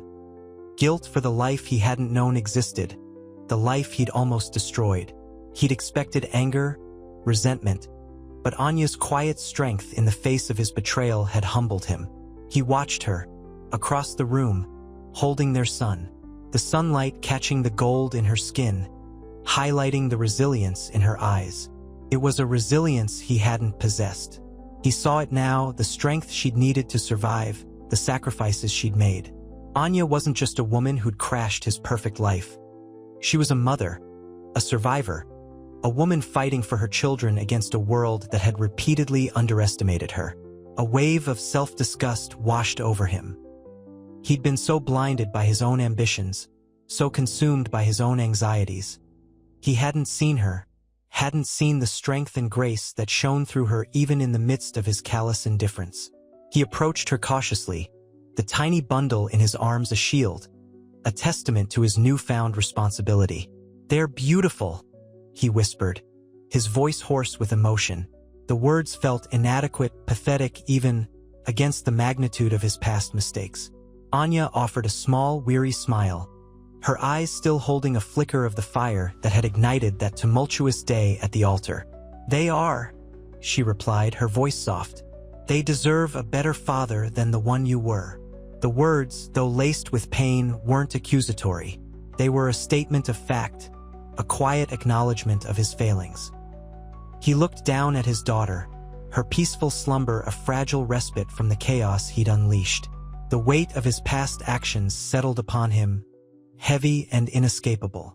He had a long way to go to earn Anya's trust, to earn the right to be a father. But for the first time, he saw a glimmer of hope. He saw a path toward redemption, a path that led through the unwavering strength of a woman he'd underestimated, and the innocent gaze of the two children he now held in his arms. The journey would be difficult, fraught with challenges, but he was finally ready to embark upon it. The sterile white of the hospital room felt a million miles from the opulent ballroom where his life had imploded. Julian watched Anya, sunlight illuminating the fine lines etched around her eyes, lines carved by hardship, by resilience. He'd spent the last few days in a whirlwind of guilt, a maelstrom of regret. He hadn't known how to approach her, how to even begin to atone for the devastation he'd caused. The twins, nestled in their bassinets, slept soundly, their tiny breaths soft whispers in the hushed room. He cleared his throat, the sound jarring in the quiet space. "They're perfect," he finally said, his voice rough with emotion. The words felt inadequate, paltry against the weight of his actions. Anya looked up, her gaze unwavering. There was no anger in her eyes, only a weary sadness, a profound understanding of the depth of his failings. She held his gaze, a silent acknowledgement of the chasm that separated them, a chasm he'd created. He saw a flicker of something else, though a trace of hope, perhaps, a possibility that reconciliation wasn't entirely impossible. "They deserve a better father," she repeated softly, her voice barely a whisper, yet each word carried the weight of a lifetime of unspoken pain. "But they also deserve to know their father." The unspoken words hung in the air, "even if that father is you." The scent of antiseptic mingled with the faint sweetness of baby powder, a poignant contrast to the heady aroma of lilies and champagne that had perfumed his ill-fated wedding. He looked down at his daughter, her small hand clenched into a fist. He reached out, his fingers brushing against her delicate skin. The touch sent a shockwave of emotion through him, a mixture of awe, tenderness, and overwhelming remorse. He had a long way to go, a mountain of apologies to climb, a lifetime of trust to earn. But holding his daughter, witnessing Anya's quiet strength, he felt a spark of hope ignite within the ashes of his ruined life. He wasn't sure of the path ahead, but he was finally ready to walk it. With them, together, the hospital room hummed with the low thrum of machinery, a counterpoint to the soft snuffles of the twins. Sunlight, slanting through the window, dusted motes of dust in the air, illuminating Anya's weariness. Julian, watching her, felt the weight of his actions press down on him, heavy and suffocating. He'd brought a bouquet of lilies, a foolish gesture, he knew, yet a desperate attempt at reconciliation. He shifted awkwardly, the silence stretching, taut and uncomfortable. The scent of antiseptic battled with the lily's perfume, a jarring juxtaposition mirroring the chaos within him. He picked up one of the twins, a tiny girl with Anya's eyes, her sleep punctuated by the occasional sigh. Her skin felt impossibly soft against his palm. "She's beautiful," he whispered, his voice thick with emotion. The words felt inadequate, pathetic in the face of his actions. Anya's gaze remained steady, her expression unreadable. The silence stretched, thick and heavy, until she spoke, her voice low. "She deserves better than a father who abandons her before she even draws her first breath," she said, her voice edged with a controlled sadness. The words were not an accusation, but a statement of fact, a quiet declaration of pain. He swallowed, his throat tight. He understood. He'd built his life on a foundation of selfishness, of avoiding responsibility. This wasn't just about paternity. It was about facing the consequences of his choices. He met her gaze, searching for understanding, for forgiveness. "I know," he said, his voice barely audible. "I've been a coward." He hesitated, then added, "But I want to change that. I want to be a part of their lives. I want to be a father to them." His voice trembled slightly. He wasn't sure she believed him, but he needed her to know the truth of his intention, however flawed and late it might be. The lily petals, delicate and fragile, seemed to mirror the precariousness of his hope. The weight of his unspoken apologies hung heavy in the air, a silent testament to the long road ahead. The faded photographs lay scattered on Arthur Blackwood's mahogany desk, each a brittle whisper of the past. Dust motes danced in the late afternoon sunbeams slicing through the opulent office, illuminating the youthful faces Anya at various ages. A small girl with bright eyes and a gap-toothed grin, a teenager radiating defiance, a young woman etched with the weariness of single motherhood. Arthur traced a finger across a picture of Anya as a child, her hand reaching for a woman whose face was obscured by shadow. The silence in the room was thick, heavy with unspoken regrets. A single tear escaped, tracing a lonely path down his weathered cheek. He hadn't seen Anya in years, hadn't even known she existed until the bombshell of the wedding announcement. The DNA test had been a jarring revelation, a brutal confrontation with his own past negligence. He'd built his empire on ambition, on ruthless efficiency, sacrificing personal connections at the altar of success. Now, the cost of his choices stood before him, embodied in the strong, resilient woman who bore his grandchildren's eyes. A low knock sounded at the door. His secretary, Miss Davies, entered, her face etched with concern. "Mr. Blackwood, there's a young woman here to see you. She insists it's urgent." Arthur's heart hammered a frantic rhythm against his ribs. He knew, without needing confirmation, who it was.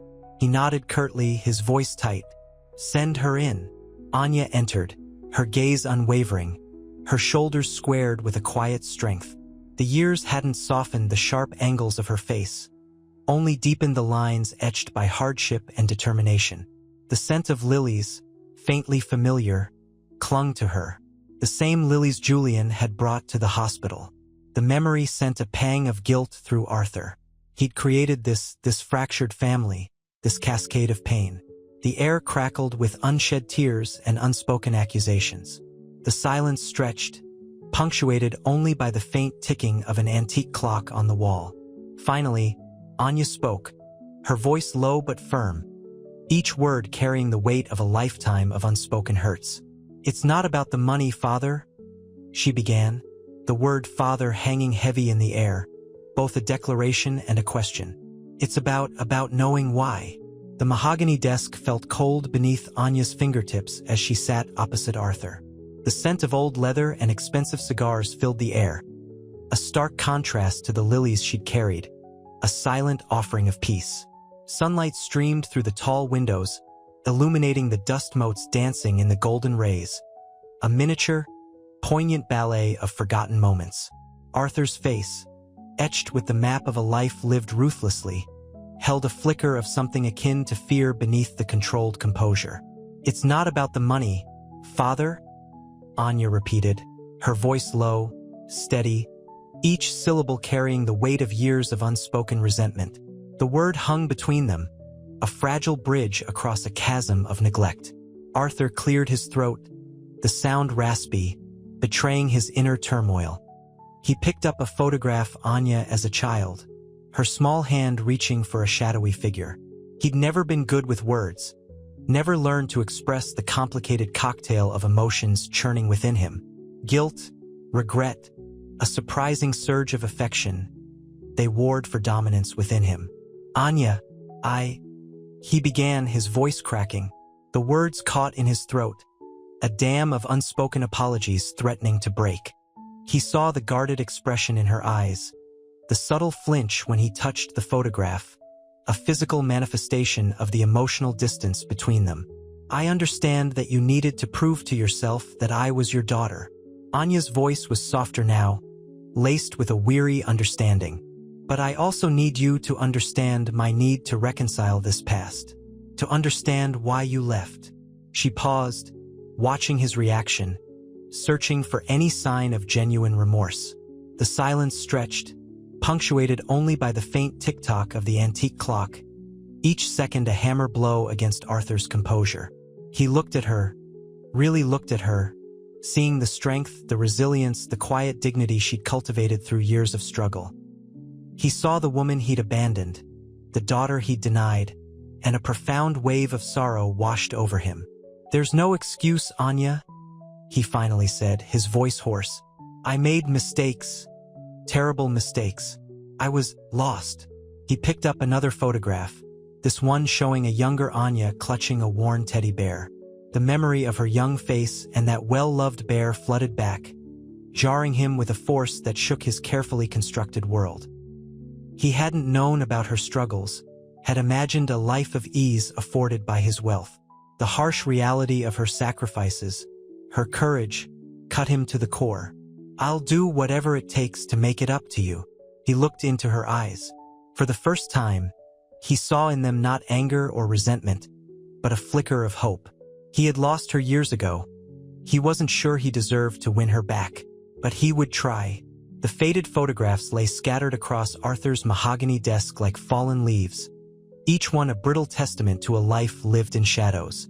The scent of aged paper and regret hung heavy in the air. One showed a young Anya, her eyes bright with a childlike innocence, clutching a worn teddy bear. Another captured a fleeting moment of Arthur's youth, a younger, less hardened man, his face bearing the ghost of a smile. These images, unearthed from the dusty recesses of Arthur's past, served as a visceral reminder of the years stolen, the connections severed. He hadn't known how poorly he'd treated Anya, his mind clouded by ambition and a flawed sense of self-preservation. "This wasn't about money, you see," Anya said, her voice a low murmur that cut through the silence. She picked up the photograph of her younger self, her finger tracing the outline of the teddy bear. "It was about knowing, about understanding why you chose to disappear." Arthur watched her, the weight of his actions pressing down on him like a physical burden.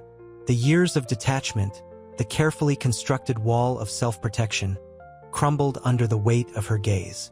He saw the pain etched in her face, the years of quiet struggle that he had never acknowledged. The shame was a tangible thing, a bitter taste in his mouth. He reached out, his hand trembling slightly, and gently took the photograph from her. His fingers brushed hers, a fleeting touch that spoke volumes of unspoken regret. The sunlight filtering through the window glinted off the gold band on his finger, a symbol of wealth that seemed hollow and meaningless in this moment of profound introspection. I didn't know," he whispered, his voice barely audible above the ticking of the grandfather clock. "I made assumptions. I was a fool." He looked at Anya, searching for any sign of forgiveness in her eyes. He saw a glimmer of understanding, but also a deep-seated weariness. Anya nodded slowly, her gaze still fixed on the photograph. "I know," she said quietly, "but knowing doesn't erase the pain." The silence that followed was thick with unspoken words, a symphony of regret and a tentative hope for reconciliation.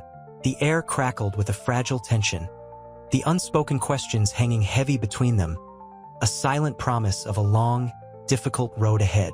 The past cast a long shadow, but a fragile light of forgiveness began to pierce the darkness. The worn leather of Julian's father's armchair creaked a familiar protest under his weight. Dust motes, illuminated by the afternoon sun slanting through the tall windows, danced in the quiet room. The air held the faint scent of old books and pipe tobacco, a ghost of a life he barely remembered. His father, a stern, distant figure throughout Julian's childhood, sat opposite him, his face etched with the lines of a life lived both harshly and quietly. The silence stretched, heavy and uncomfortable, punctuated only by the rhythmic tick-tock of a grandfather clock in the hall. Julian cleared his throat. I wanted to understand," he began, his voice hesitant. The words felt clumsy, inadequate to express the weight of unspoken years. He'd come seeking forgiveness, a reconciliation that felt both desperately needed and impossibly far off. His father, Silas, simply nodded, his gaze fixed on the worn Persian rug at his feet.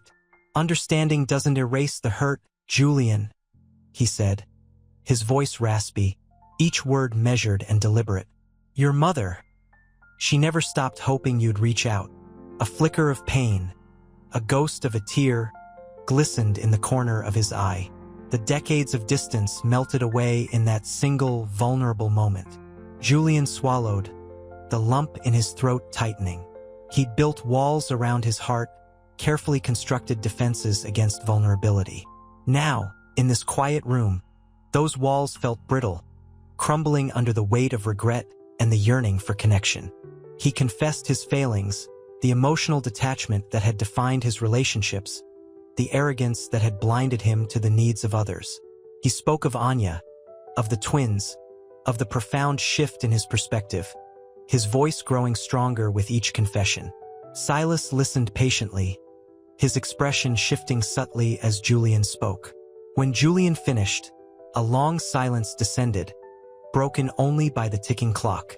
Then, Silas reached across the space between them, his hand resting lightly on Julian's. "It takes courage to face the truth, son," he said, his voice thick with emotion, "and more courage still to seek forgiveness. It's a start." The touch, unexpected and deeply moving, broke through Julian's hardened exterior, releasing a torrent of pent-up emotions. Tears welled in Julian's eyes, hot and stinging, a release of years of unspoken grief and regret. In that moment, within the quiet confines of his father's study, a fragile bridge was built, a tentative step towards reconciliation, a first crack in the wall of years of estrangement.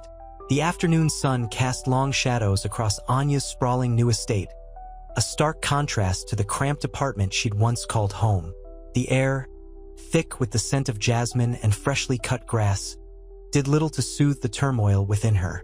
Arthur Blackwood, impeccably dressed as always, sat opposite her at a wrought iron table on the veranda, a glass of amber liquid swirling in his hand.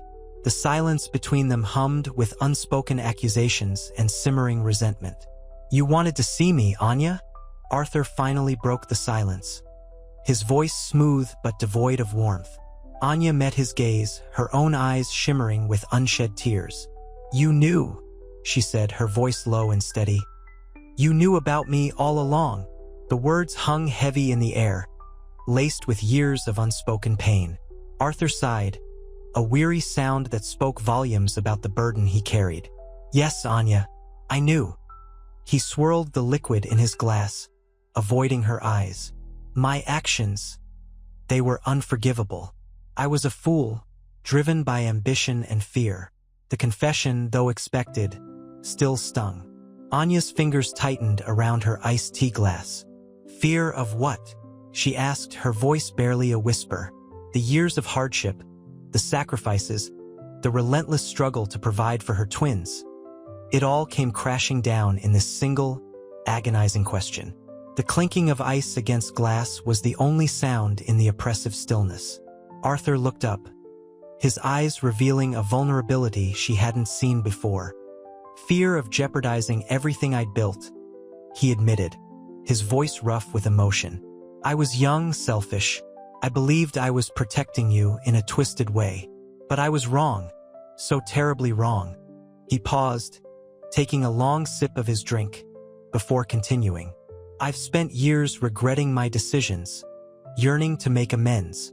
The sun dipped lower, casting long shadows across the manicured lawn. Anya studied Arthur, her expression unreadable. The anger, the bitterness, the years of pain. It was all there, simmering just beneath the surface. But something else flickered within her, a faint spark of understanding, a glimmer of hope for a future beyond the shadow of his past actions. The possibility of forgiveness, however tentative, began to take root. The weight of the past was immense, but perhaps, just perhaps, it wasn't insurmountable. The crisp autumn air bit at Julian's cheeks as he drove towards his father's secluded cottage. Years of estrangement hung heavy between them, a chasm carved by misunderstandings and unspoken resentments. The familiar scent of pine needles and damp earth did little to ease the knot of anxiety tightening in his chest. He hadn't spoken to his father, Thomas, since he was 17, a lifetime ago. He pulled up to the weathered wooden structure, its paint peeling like sunburnt skin. The silence surrounding the cottage was profound, broken only by the rustling of leaves in the nearby woods. He felt a tremor of fear, a primal instinct warning him to turn back. But the need to understand, to reconcile, propelled him forward. He knocked, the sound sharp and brittle in the stillness. A moment later, the door creaked open, revealing a frail, older man, his face etched with lines of worry and regret. His eyes, the same shade of blue as Julian's, held a flicker of recognition, but also a profound sadness. Julian, Thomas breathed, his voice raspy with age. Dad? Julian replied, his voice catching in his throat. The word felt foreign and used for far too long. The years melted away, and he saw a younger version of himself in his father's weary eyes, a ghost of the boy who'd once craved his father's approval. The air inside the cottage was thick with the scent of wood smoke and old books. A fire crackled merrily in the hearth, casting dancing shadows on the walls. Thomas gestured towards a worn armchair by the fire. Sit, he said, his voice barely a whisper. The weight of unspoken words hung between them, a palpable tension. Julian sank into the chair, the worn fabric soft beneath his weight. He watched his father's trembling hands, the same hands that had once held him as a child. He longed to reach out, to bridge the distance that years of silence had created. I needed to understand, Julian began, his voice thick with emotion. Understand why you were distant. Thomas sighed, a sound like wind whistling through a broken window pane. I made mistakes, Julian. Terrible mistakes. He confessed, his voice cracking with the burden of his regrets. I wasn't the father you deserved. The silence that followed was thick with sorrow and regret. But it was different this time. It was a shared sorrow. A slow, painful beginning of understanding. The road to forgiveness wouldn't be easy, but the first step, the mere act of being here, felt like a victory. The weight on Julian's heart lessened slightly, replaced by a fragile hope. The scent of jasmine and lilies, remnants of the shattered wedding, still clung to Anya's clothes. She sat on the plush velvet sofa in her new, surprisingly opulent apartment, the the city lights twinkling like scattered diamonds outside. The weight of her newfound wealth pressed down on her, heavy as the guilt that gnawed at her. She traced the delicate silver chain holding a tiny photo of her twins, their smiles miniature suns melting the ice around her heart. A soft knock echoed. It was her lawyer, Ms. Davies, a sharp, no-nonsense woman with a surprisingly gentle demeanor. "The Blackwood Foundation wants to meet," Ms. Davies announced, her voice calm but firm. "They've proposed a reconciliation." Anya felt a tremor of fear.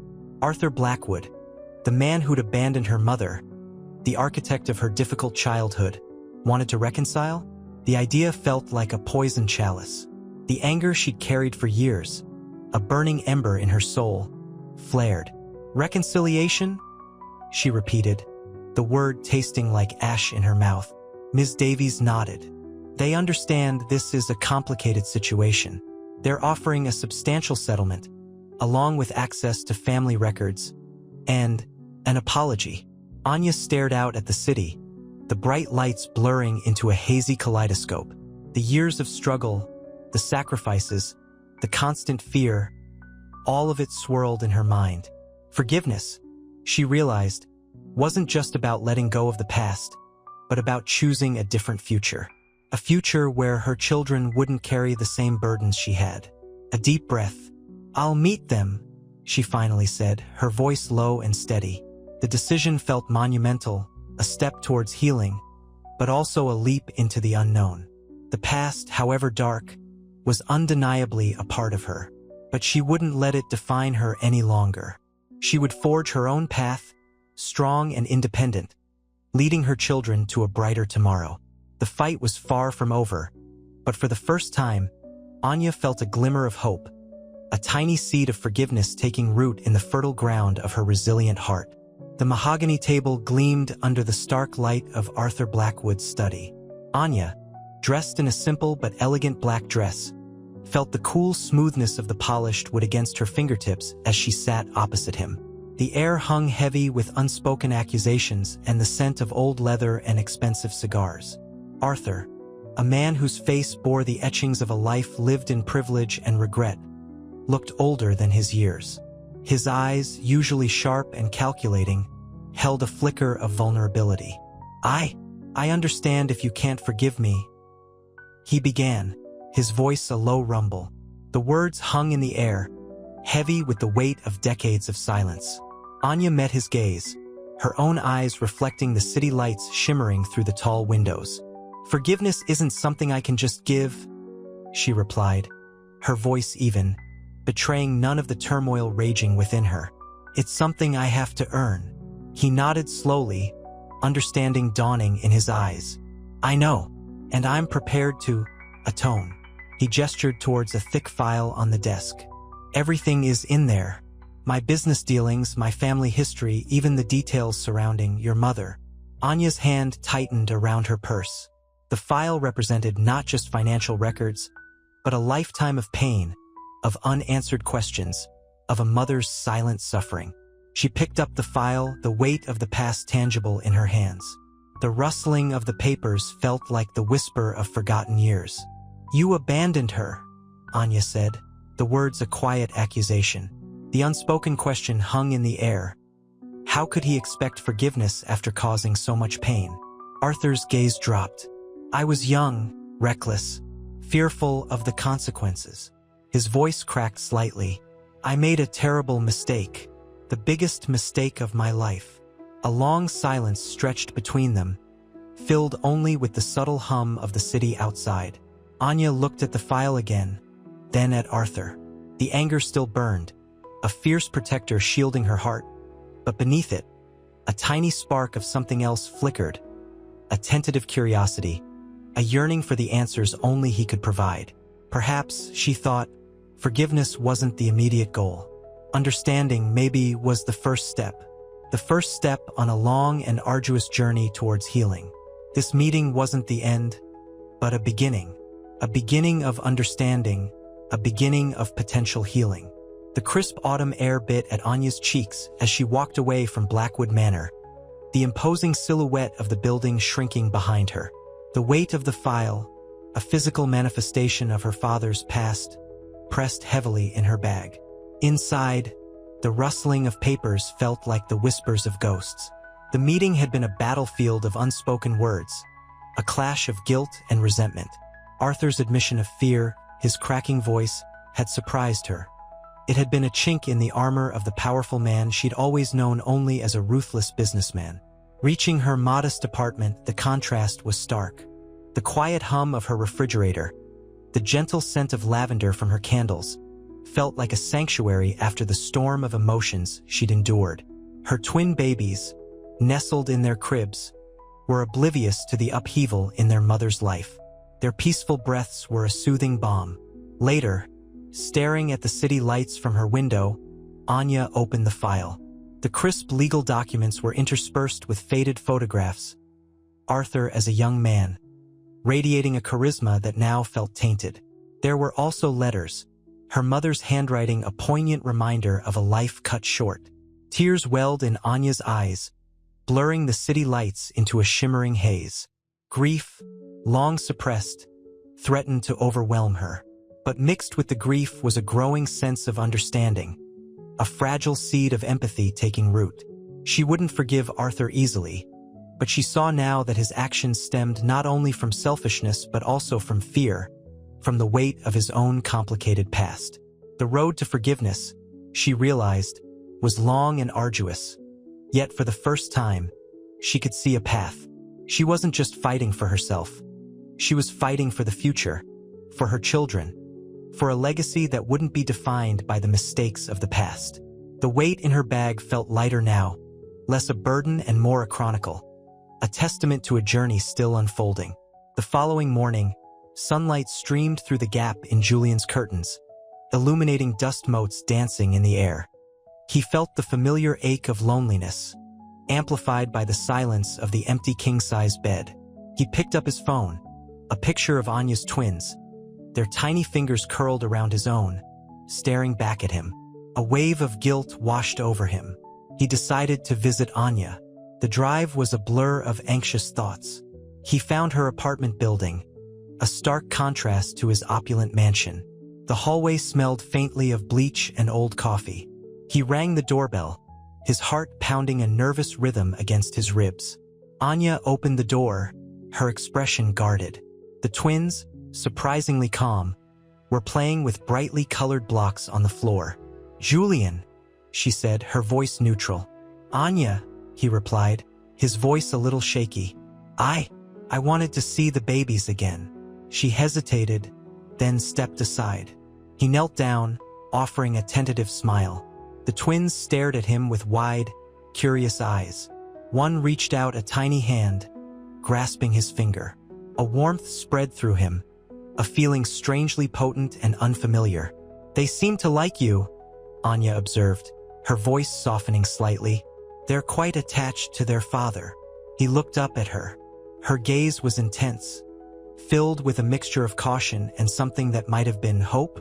"I know I messed up," he began, his voice thick with emotion. "I want to be a part of their lives.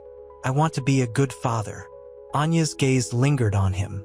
The silence stretched, heavy with unspoken feelings. The scent of lavender hung in the air, a delicate counterpoint to the raw emotions swirling between them.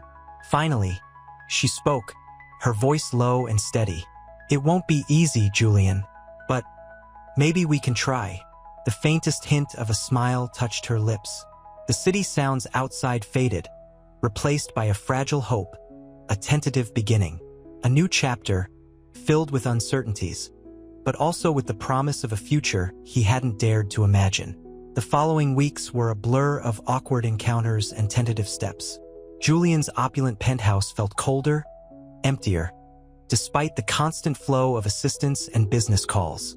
The aroma of expensive coffee couldn't mask the lingering scent of Victoria's perfume, a phantom reminder of a life meticulously constructed, now crumbling around him. He found himself drawn to Anya's apartment, a small, sun-drenched space that hummed with the chaotic energy of two toddlers. The scent of lavender and baby powder replaced the sterile cleanness of his own home. One afternoon, while Anya was soothing a crying baby, Julian attempted to assemble a toy train, his clumsy fingers fumbling with tiny parts. The twins watched, their big eyes reflecting the afternoon sun. "Daddy's clumsy?" the little girl giggled, reaching for a piece. The word, so small, so innocent, struck Julian with the force of a physical blow. He felt a profound sadness, a recognition of the years he'd lost, the irretrievable time stolen by his own self-absorption. "They call you Daddy?" he asked Anya, his voice barely a whisper, his gaze fixed on his daughter's small hand grasping his. Anya smiled, a bittersweet curve of her lips. "They're too young to understand the complexities, Julian. But they know you're here." Later, as the twins slept, a quiet settled between them. The air was thick with unspoken words, the ghosts of hurt feelings and shattered expectations. Julian watched Anya, her exhaustion etched on her face, yet a resilient spark remained in her eyes. He saw the strength she'd summoned to raise her children, the quiet dignity with which she'd faced the public scrutiny. He opened his mouth to speak, to apologize, to explain, but the words caught in his throat. He reached for her hand, his touch hesitant, unsure. Her skin was soft, warm beneath his. "I don't know how to do this," he finally managed, his voice raw with emotion. I'm not used to this." Anya's gaze softened. "Neither am I, Julian. But we'll figure it out.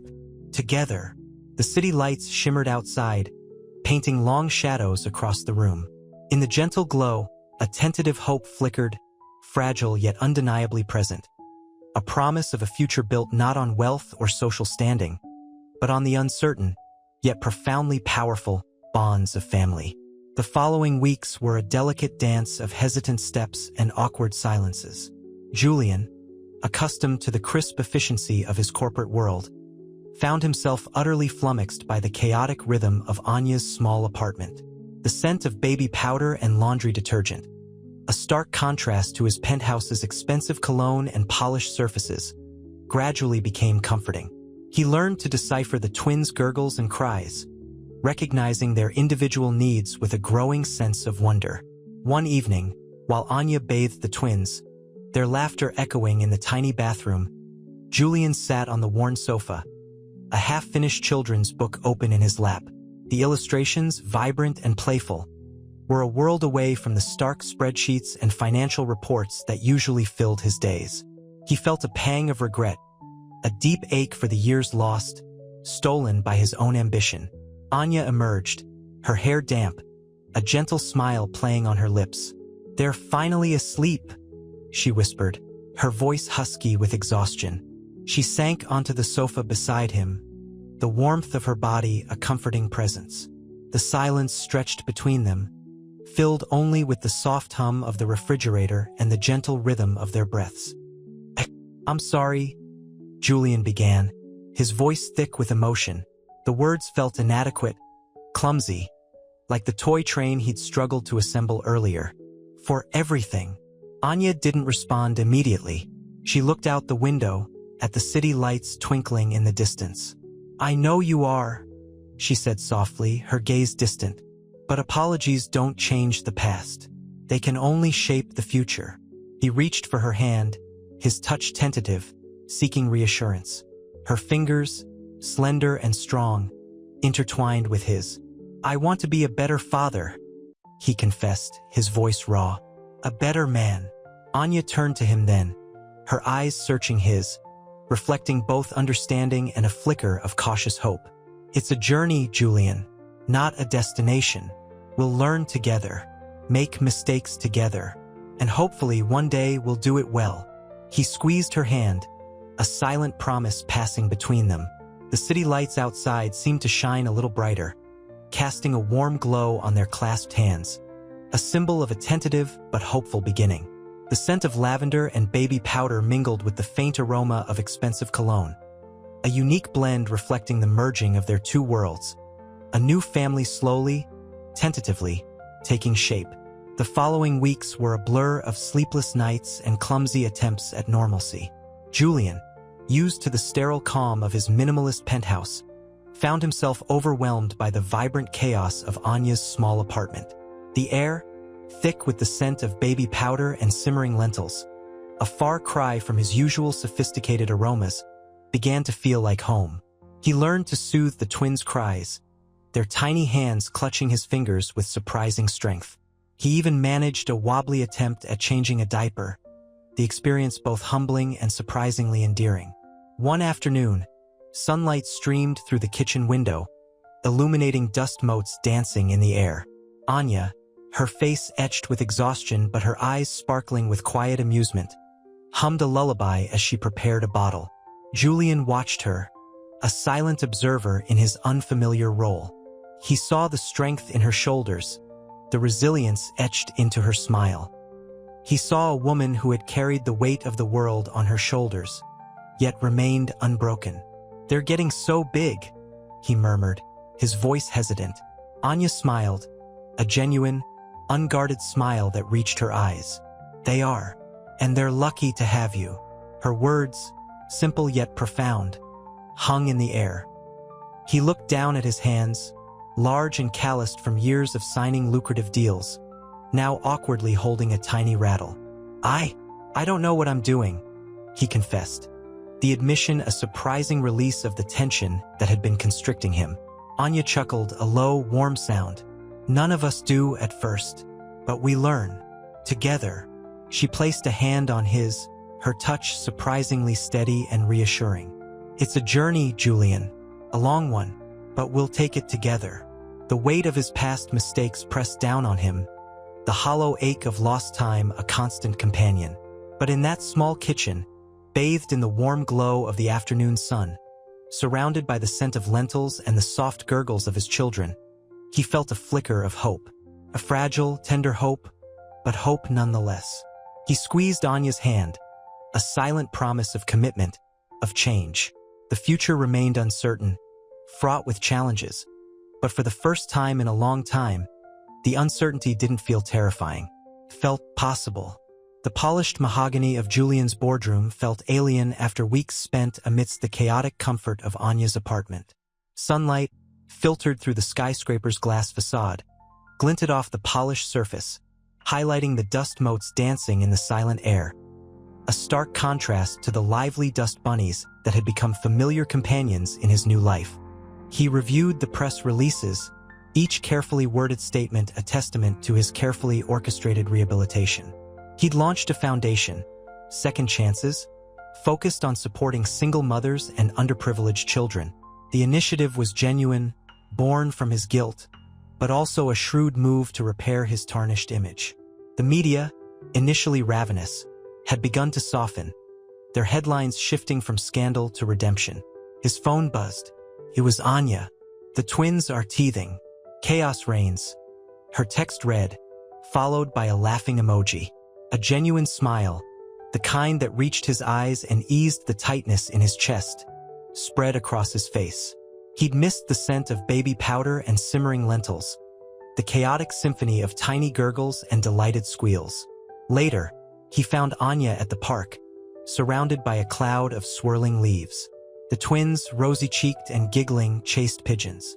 Anya, her hair pulled back in a practical ponytail, laughed as one of the twins, a cherubic image of mischief, smeared peanut butter on his face.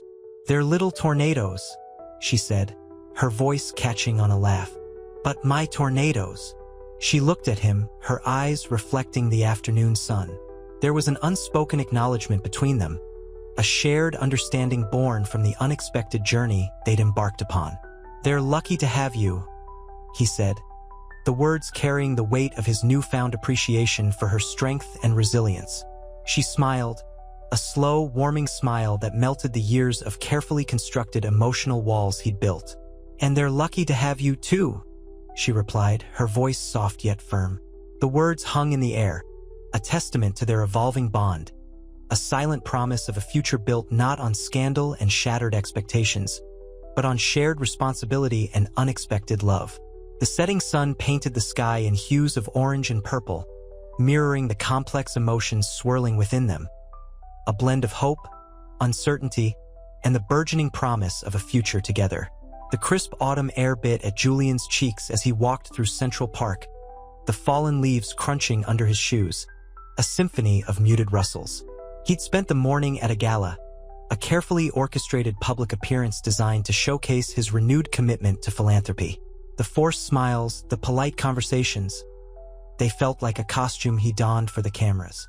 The genuine warmth he felt came only when he thought of Anya and the twins.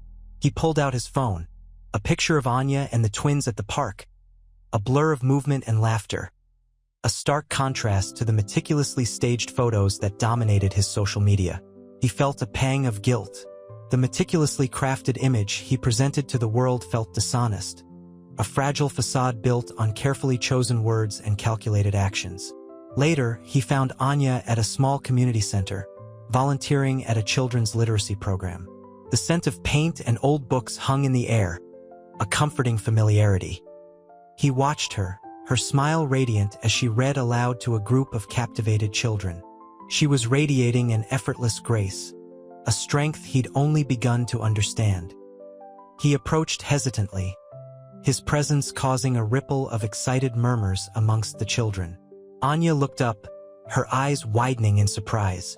"Julian, I wanted to see how things were going," he stammered, feeling awkward and out of place in this haven of genuine connection.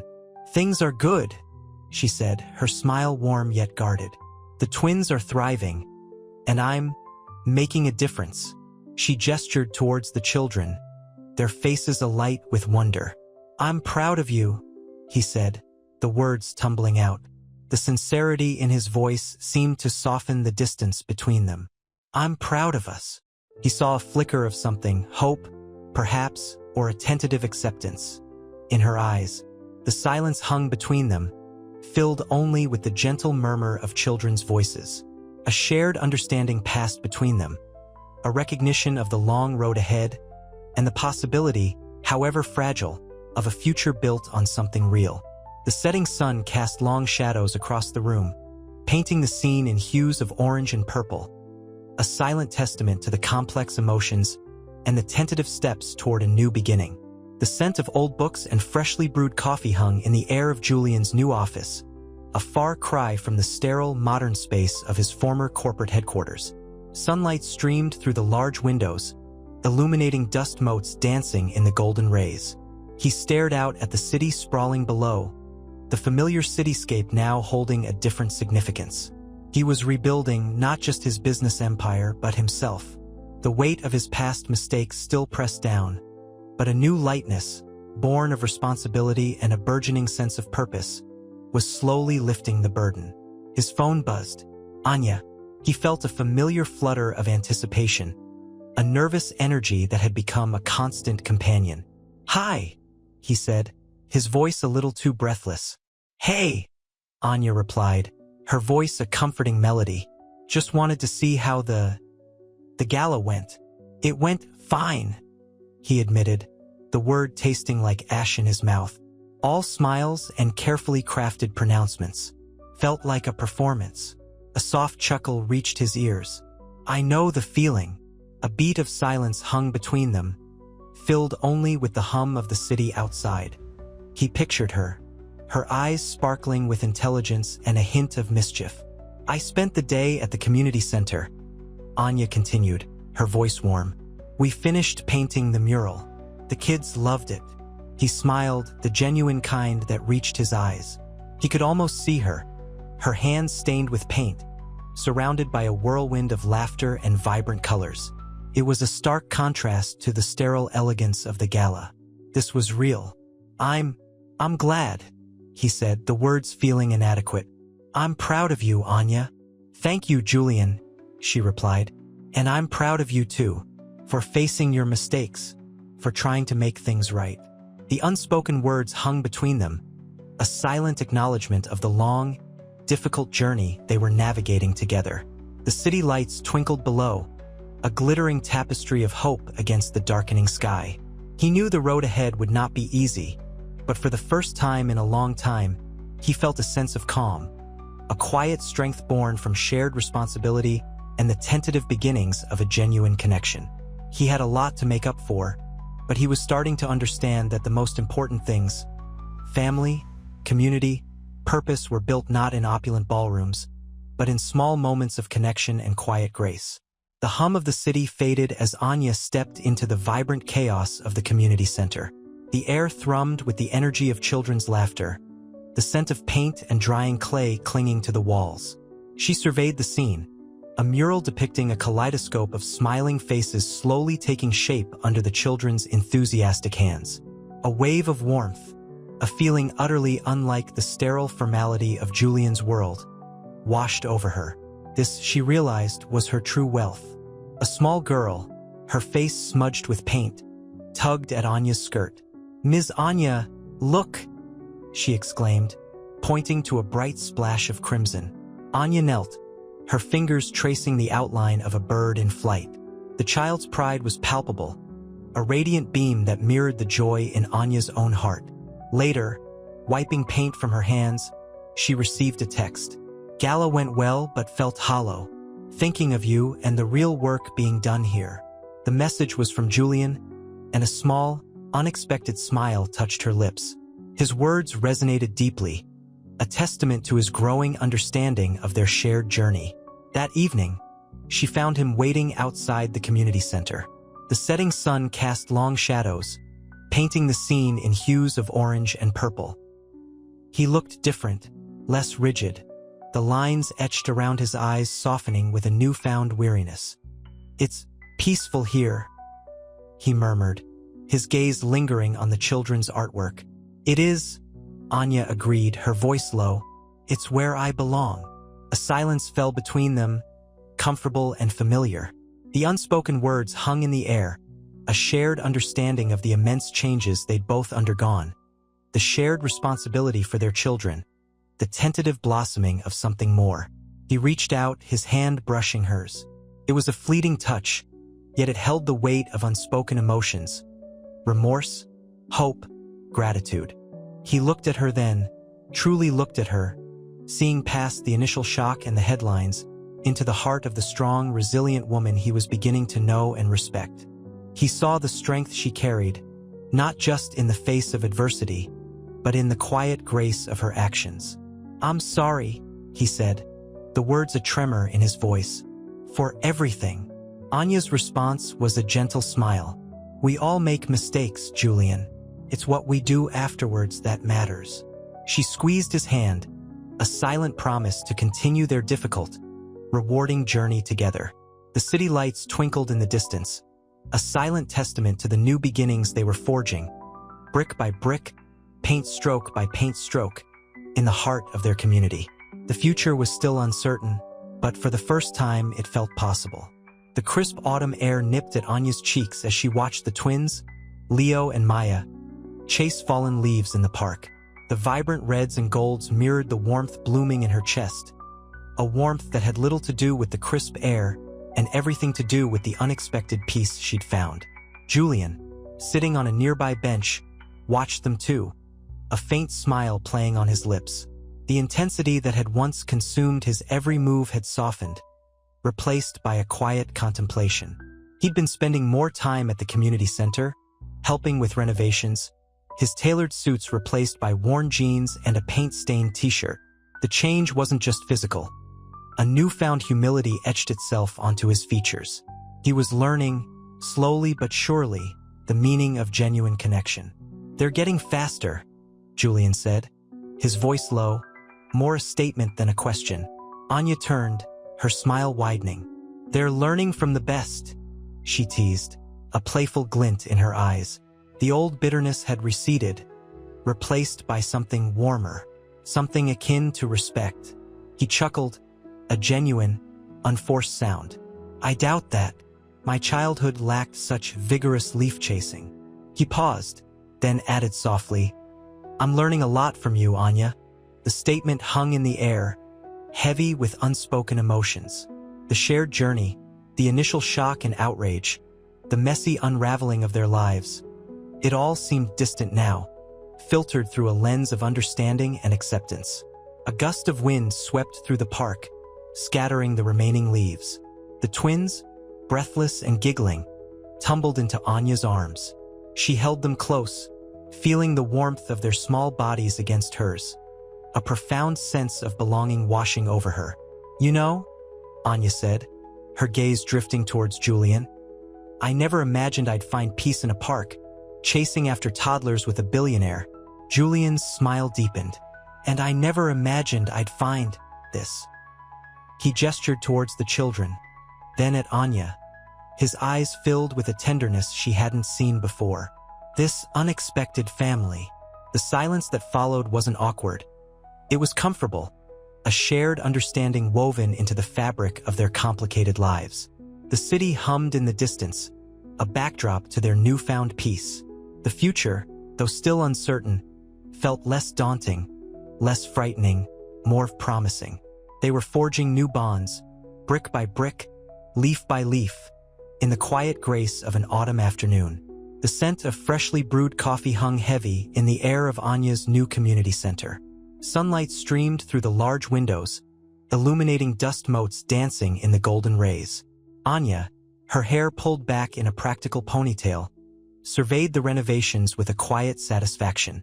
The walls, once drab and peeling, now boasted vibrant murals depicting local scenes. This wasn't just a building. It was a testament to her resilience, a beacon of hope for her community.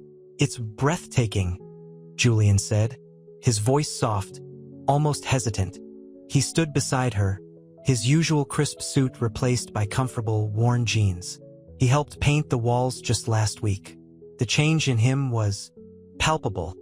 The sharp edges of his millionaire persona had softened, revealing a gentler, more approachable man. Anya smiled, a genuine smile that reached her eyes. It's a work in progress, but it's coming along. She paused, her gaze lingering on a mural depicting children playing. It's important for them to have a safe place, a space where they can learn and grow. She could see the twins, Leo and Maya, running around in the next room. Their laughter echoed faintly through the center. Julian nodded, his eyes mirroring her quiet pride. They deserve it, and so does this community. He looked at her, a thoughtful expression clouding his features. You've done something remarkable here, Anya. More remarkable than anything I've ever accomplished. Anya shrugged, deflecting the praise. It's not just me. It's the community working together. And it's been healing. She glanced at the children again. The children, especially, they've taught me a lot about resilience, about finding joy in the simplest things. Things I never appreciated before. A comfortable silence settled between them, punctuated only by the distant sounds of children playing.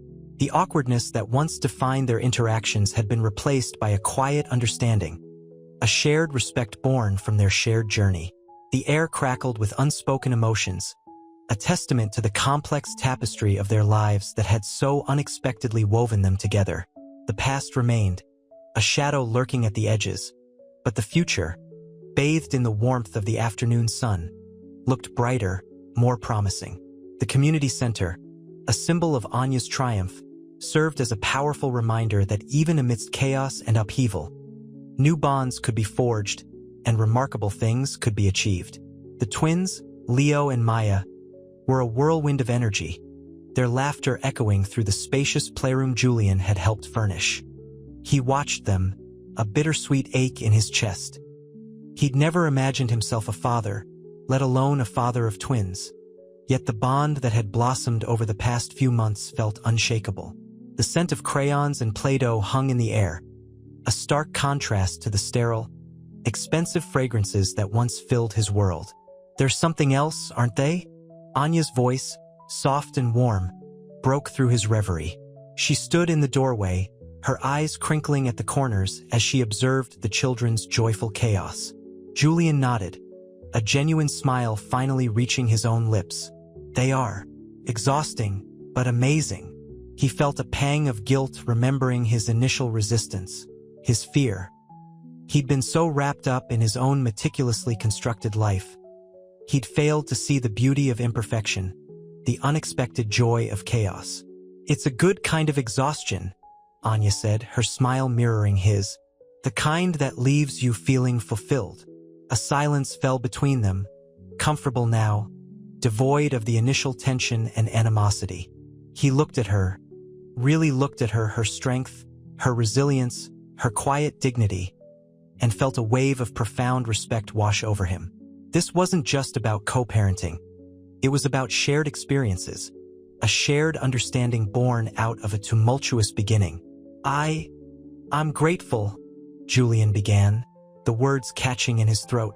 He struggled to express the depth of his gratitude, the weight of his past mistakes, and the unexpected joy he'd found in embracing his role as a father. Anya met his gaze, her own eyes softening. We all make mistakes, Julian. The important thing is that we learn from them. She reached out and gently touched his arm, a gesture of comfort, of understanding. The simple touch communicated volumes, a silent acknowledgement of their shared journey, their evolving relationship. The sunlight streaming through the window cast long shadows across the room, highlighting the dust motes dancing in the golden light. The scene was simple, yet deeply resonant, a powerful symbol of their shared journey from a chaotic, devastating wedding day to a present moment filled with the quiet promise of a future built on unexpected bonds and shared responsibility. The scent of freshly brewed coffee hung in the air, a stark contrast to the lingering aroma of crayons and Play-Doh from earlier. Sunlight streamed through the expansive windows of Julian's renovated office, illuminating dust motes dancing in the golden light. He sat at his massive mahogany desk, the once chaotic paperwork now neatly organized, reflecting the order he was striving for in his life. The phone rang, a jarring interruption to the quiet contemplation. Julian Thorne, he answered, his voice calm, controlled. It was Anya. Julian, there's a problem with Leo. He's fallen and scraped his knee pretty badly. Her voice was tight with worry, the tremor barely contained. He felt a familiar pang of guilt, a sharp contrast to the newfound calmness he'd cultivated. He was there within 20 minutes, the sleek lines of his car a stark contrast to the chaotic scene unfolding in Anya's comfortably cluttered home. Leo was wailing, a small, tear-streaked face buried in Anya's lap. His knee was bleeding, a nasty scrape. "Let me see," Julian said softly, his voice gentle, a marked change from the brusque businessman he once was. He knelt beside them, his touch hesitant at first, then firm as he cleaned and bandaged the wound. Leo's sobs gradually subsided, replaced by whimpers. Anya watched him, a flicker of something unreadable in her eyes. "Thank you," she whispered, her voice husky. He looked up, meeting her gaze. There was a silent acknowledgement passing between them, a shared understanding that transcended the initial turmoil of their meeting. He saw the exhaustion etched on her face, the lines of worry around her eyes, the strength in her shoulders. She was more than just the woman who had disrupted his wedding. She was a mother, a survivor, a woman fiercely protective of her children. "He's going to be okay," Julian said, his voice low, his hand resting gently on Leo's bandaged knee. The weight of the past few months pressed down on him, but now it felt different. The weight wasn't solely of responsibility, but also of a profound and unexpected love. He had been so focused on fixing things, on rebuilding his reputation, he'd almost missed the most important thing. The love for his children, a love that surprised him and healed him. The journey was far from over, but this small act, this simple moment, felt like a significant step forward. He wasn't just co-parenting, he was building a family. The twins, Leo and Maya, were nestled on a plush rug in Julian's redesigned playroom, a kaleidoscope of brightly colored toys scattered around them. Sunlight streamed through the large windows, illuminating dust motes dancing in the golden rays. Julian sat cross-legged, his expensive suit slightly rumpled, carefully constructing a tower of blocks with Leo's enthusiastic assistance. Maya, ever the observer, watched with wide, curious eyes, her tiny fingers clutching a stuffed giraffe.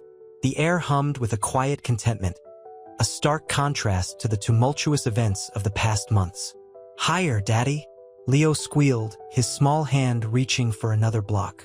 Julian chuckled, a genuine, heartfelt sound that surprised even himself. The initial awkwardness of their interactions had faded, replaced by a comfortable familiarity. He'd learned to anticipate Leo's boisterous energy and Maya's quiet intensity, understanding their different personalities. This wasn't just co-parenting. It was connection. Anya entered, a steaming mug in her hand, her eyes softening as she watched the scene. The exhaustion that had been a permanent fixture on her face was slowly receding, replaced by a quiet confidence that radiated from her. She looked happy, truly happy. "Everything all right?" she asked softly, her voice a warm melody. Julian glanced up, his heart swelling with a warmth he hadn't known he was capable of. "Better than all right," he replied, a smile tugging at his lips. "Leo's a natural architect." Leo, proud of his contribution, beamed at his father. Maya giggled, finally joining in, her stuffed giraffe clutched tightly to her chest.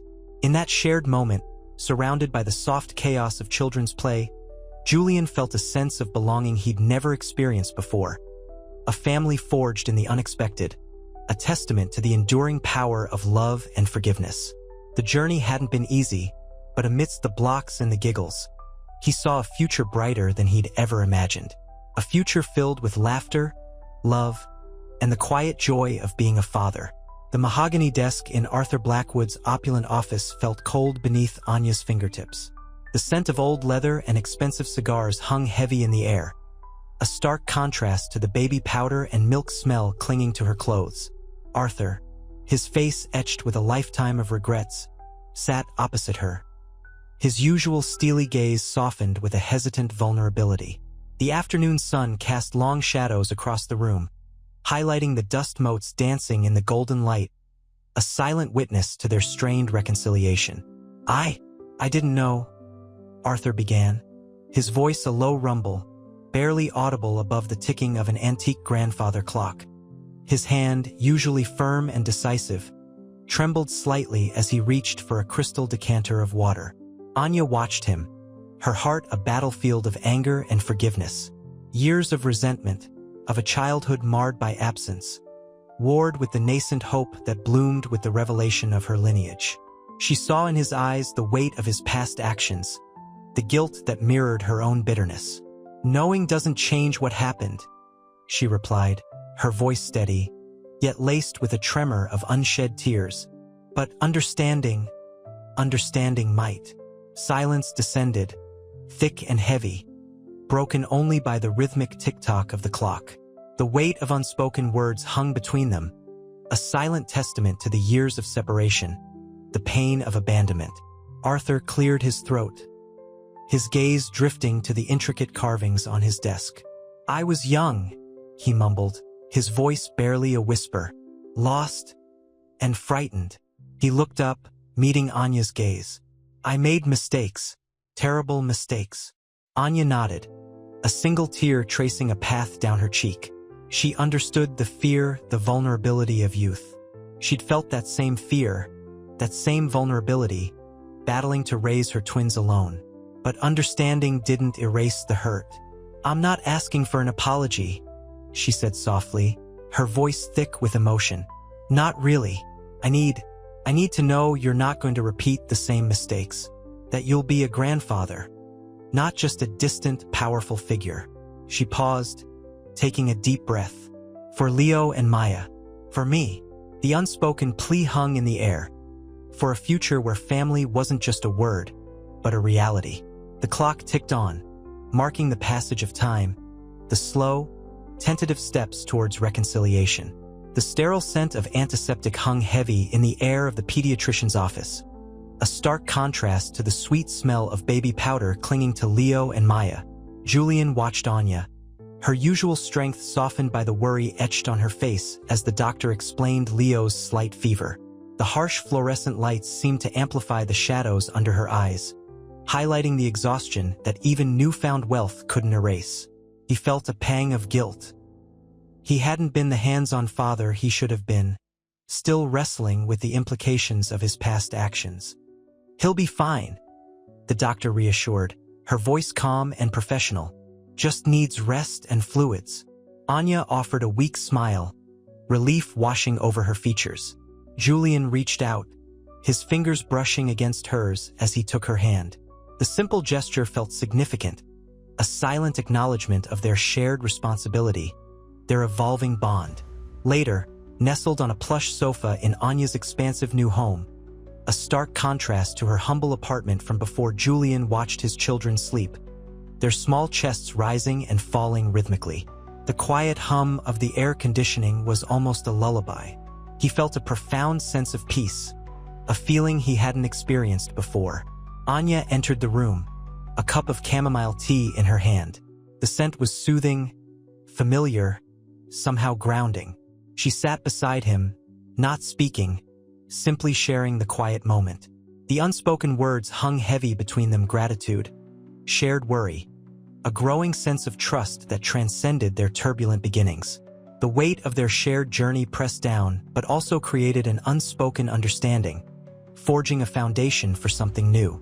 "Thank you," he whispered, his voice hoarse. Anya looked at him, a question in her eyes. "For everything," he clarified, his gaze drifting to the sleeping twins. "For letting me be a part of their lives." Anya smiled, a genuine smile that reached her eyes. It was a shared smile, a smile that contained the unspoken promises of a future that was slowly but surely becoming more certain, more real, more hopeful. The weight of their past mistakes remained, but the promise of building a future together, one built on understanding, compromise, and the quiet love shared amongst a growing family, felt surprisingly comforting. The crisp autumn air nipped at Julian's cheeks as he walked Anya and the twins to their car. Leo, clutching a half-eaten lollipop, giggled, his bright eyes mirroring the setting sun. Maya, quieter, clung to Anya's hand, her small fingers wrapped tightly around her mother's. The scent of wood smoke and damp leaves filled the air, a comforting fragrance after the sterile hospital. "He's doing much better," Anya said, her voice soft, tinged with relief. The worry lines around her eyes, though still present, were less pronounced. Julian nodded, his throat tight. He hadn't anticipated the intense protectiveness that had blossomed within him since Leo's illness. It was a feeling both unfamiliar and profoundly satisfying. "I'm glad," he said, the words catching slightly. They reached Anya's sleek, black SUV. The polished chrome gleamed under the fading light. It was a world away from the cramped apartment she'd occupied before. The irony wasn't lost on him.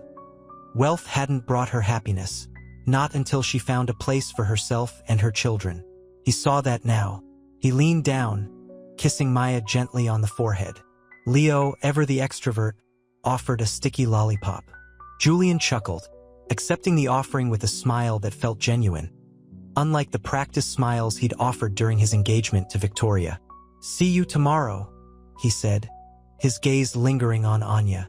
"Tomorrow," she echoed, her eyes reflecting the warmth of the setting sun and the quiet understanding that had grown between them. There was a tentative softness in her gaze, a vulnerability he found both captivating and heartbreaking. The anger, the hurt, were still there, buried beneath layers of experience, but a fragile trust was beginning to bloom. As he watched her drive away, Julian felt a shift within him. The turmoil of the past few months still lingered, a shadow in the corners of his mind, but it was no longer all-consuming. He was finally allowing himself to feel, to connect, to heal. He was a father, a man slowly learning the meaning of responsibility and love.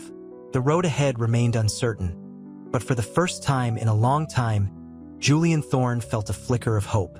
He was making a new beginning, not alone. The mahogany table in Arthur Blackwood's study felt cold beneath Anya's fingertips. The scent of old leather and pipe tobacco hung heavy in the air, a stark contrast to the crisp floral perfume she usually wore. Arthur, his face etched with the weariness of years and regret, sat opposite her, a half-empty glass of amber liquid swirling in his hand. Silence stretched between them, thick and heavy, broken only by the crackling fireplace. I didn't know," Arthur finally said, his voice a low rumble. His eyes, the same hazel as Anya's, held a flicker of something akin to shame. "About you, about your mother." Anya met his gaze, her own eyes unwavering. "You had a choice, father, and you chose to walk away." The words, sharp and precise, sliced through the silence. The years of resentment, of loneliness, of the constant struggle to provide for her twins, all poured into that single, damning sentence. He sighed, a sound heavy with the weight of unspoken words and lost opportunities. I was young, foolish, driven by ambition. I thought I was doing what was best. For whom? Anya asked, her voice laced with bitterness. For yourself. He looked away, his gaze falling to the swirling liquid in his glass. Yes, he admitted, the single word a confession. A long silence descended, filled with the unspoken pain of a lifetime of regret. The fire crackled, casting dancing shadows on the walls. Finally, Anya spoke again, her voice softer now, though still carrying the weight of her years of hurt. I don't expect you to erase the past, Father, but I do expect you to acknowledge it. To acknowledge me. She reached across the table, her hand resting on his. His skin was cool, his touch hesitant. But in that brief, fragile contact, a glimmer of connection sparked, a frail bridge across the chasm of years and estrangement. A beginning, the start of a long, arduous journey towards forgiveness, towards healing the deep wounds of the past. The air, thick with unspoken words and lingering pain, began to clear, a subtle shift in the atmosphere promising the potential for change. The future, once shrouded in darkness, seemed to glimmer with a faint, hopeful light. The late afternoon sun cast long shadows across Julian's sprawling estate.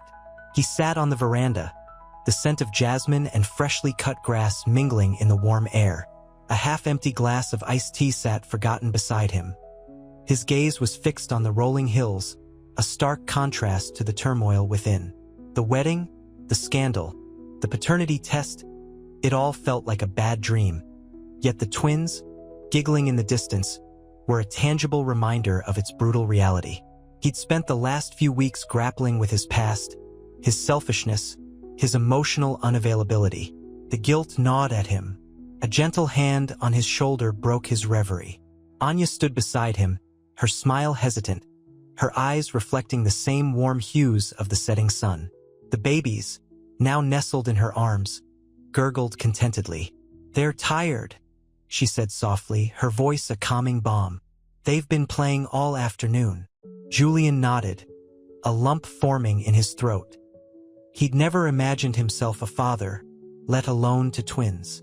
Yet, watching Anya interact with them, the natural ease in her movements, he felt a pang of something akin to awe. He hadn't earned their love, not yet, but he was determined to. How are you? He asked, his voice barely a whisper. Anya's smile deepened. Tired but good. Things are settling. Arthur and I, we're talking.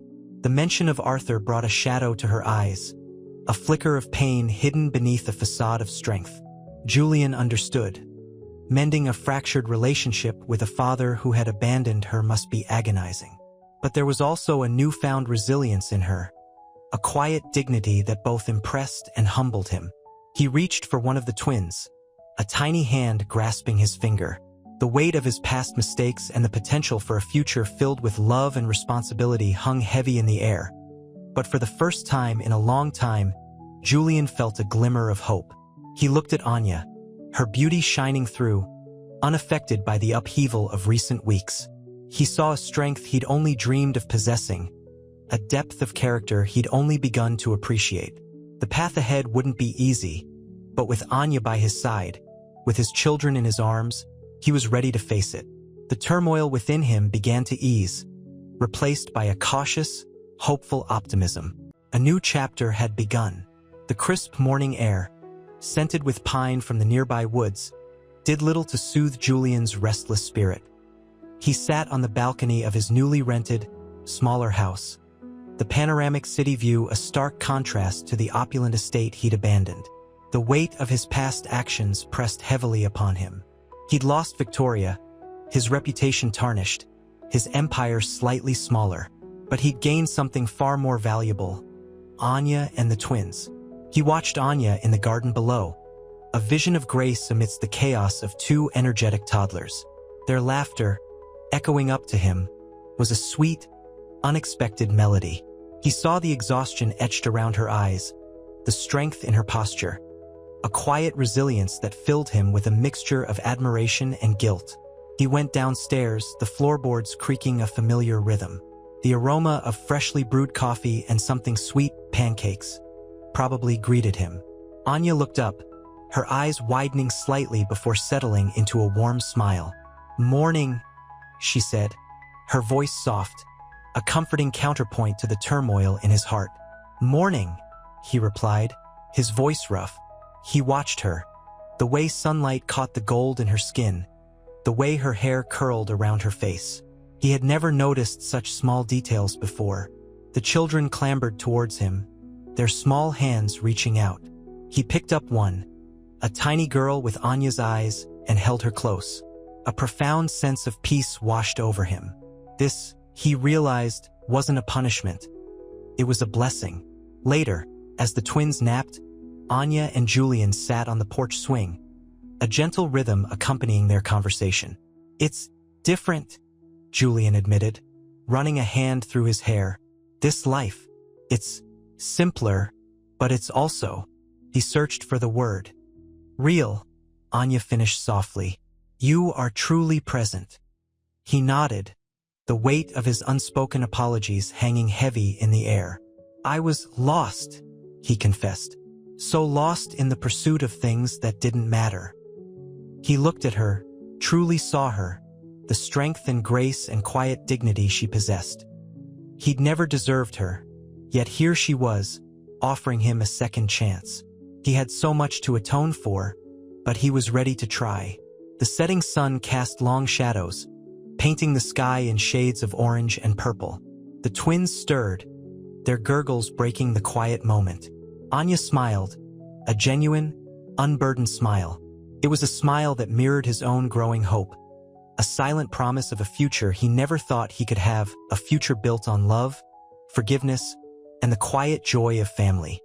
His life was irrevocably changed, but in a way he hadn't anticipated, in a way that filled him with a deep, abiding sense of peace. The scent of wood smoke and damp earth hung in the air as Julian sat on the porch swing, the rhythmic creak a counterpoint to the turmoil within him. He watched Anya, her silhouette sharp against the fiery sunset, gently rocking the twins.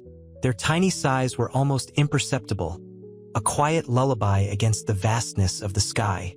He felt a pang of regret, sharp and sudden, a stab of what he'd lost, not just Victoria, but the gilded cage of his old life. "They're beautiful," he murmured, the words catching in his throat. He hadn't meant for the statement to sound so awkward, so inadequate. Anya smiled, a sad, understanding smile that reached her eyes. "They are," she agreed softly, her gaze lingering on the sleeping infants. "They're a lot of work, though." A wry chuckle escaped her lips. "But worth every sleepless night." A comfortable silence settled between them, the only sounds the chirping of crickets and the gentle swaying of the swing. The sun dipped below the horizon, painting the sky in hues of deep orange and bruised purple. The air grew cooler, a gentle breeze whispering through the leaves. Julian shifted, the rough wood of the swing digging into his skin. I don't know what to say," he confessed, his voice rough with unshed tears. "I messed up so badly." Anya turned to him, her eyes, the same deep brown as the twins, filled with a mixture of compassion and something akin to forgiveness. "Saying it isn't enough," she said quietly. "But it's a start. You're here, aren't you? You're trying." Her fingers brushed his, a fleeting touch that sent a jolt of warmth through him. It was a gesture of acceptance, of hope, something he hadn't dared to believe he deserved. He looked at her, truly looked at her, for the first time perhaps really seeing the woman beneath the strength, the vulnerability beneath the resilience. He'd been blind, consumed by his own selfish desires. He saw now the depth of her character, a strength born of hardship, tempered by an unwavering love for her children. "I want to be a better man," he whispered, the words a promise both to her and to himself. "For them, for you." His voice trailed off, the weight of his past actions still heavy on his soul. But now a new feeling began to bloom, a fragile hope pushing back against the darkness. The hope of redemption, the hope of a future he was only beginning to understand. The following weeks were a blur of pediatrician appointments, sleepless nights punctuated by the twins' gurgles and coos, and the quiet hum of Anya's unwavering strength. Julian, surprisingly, found a rhythm in the chaos.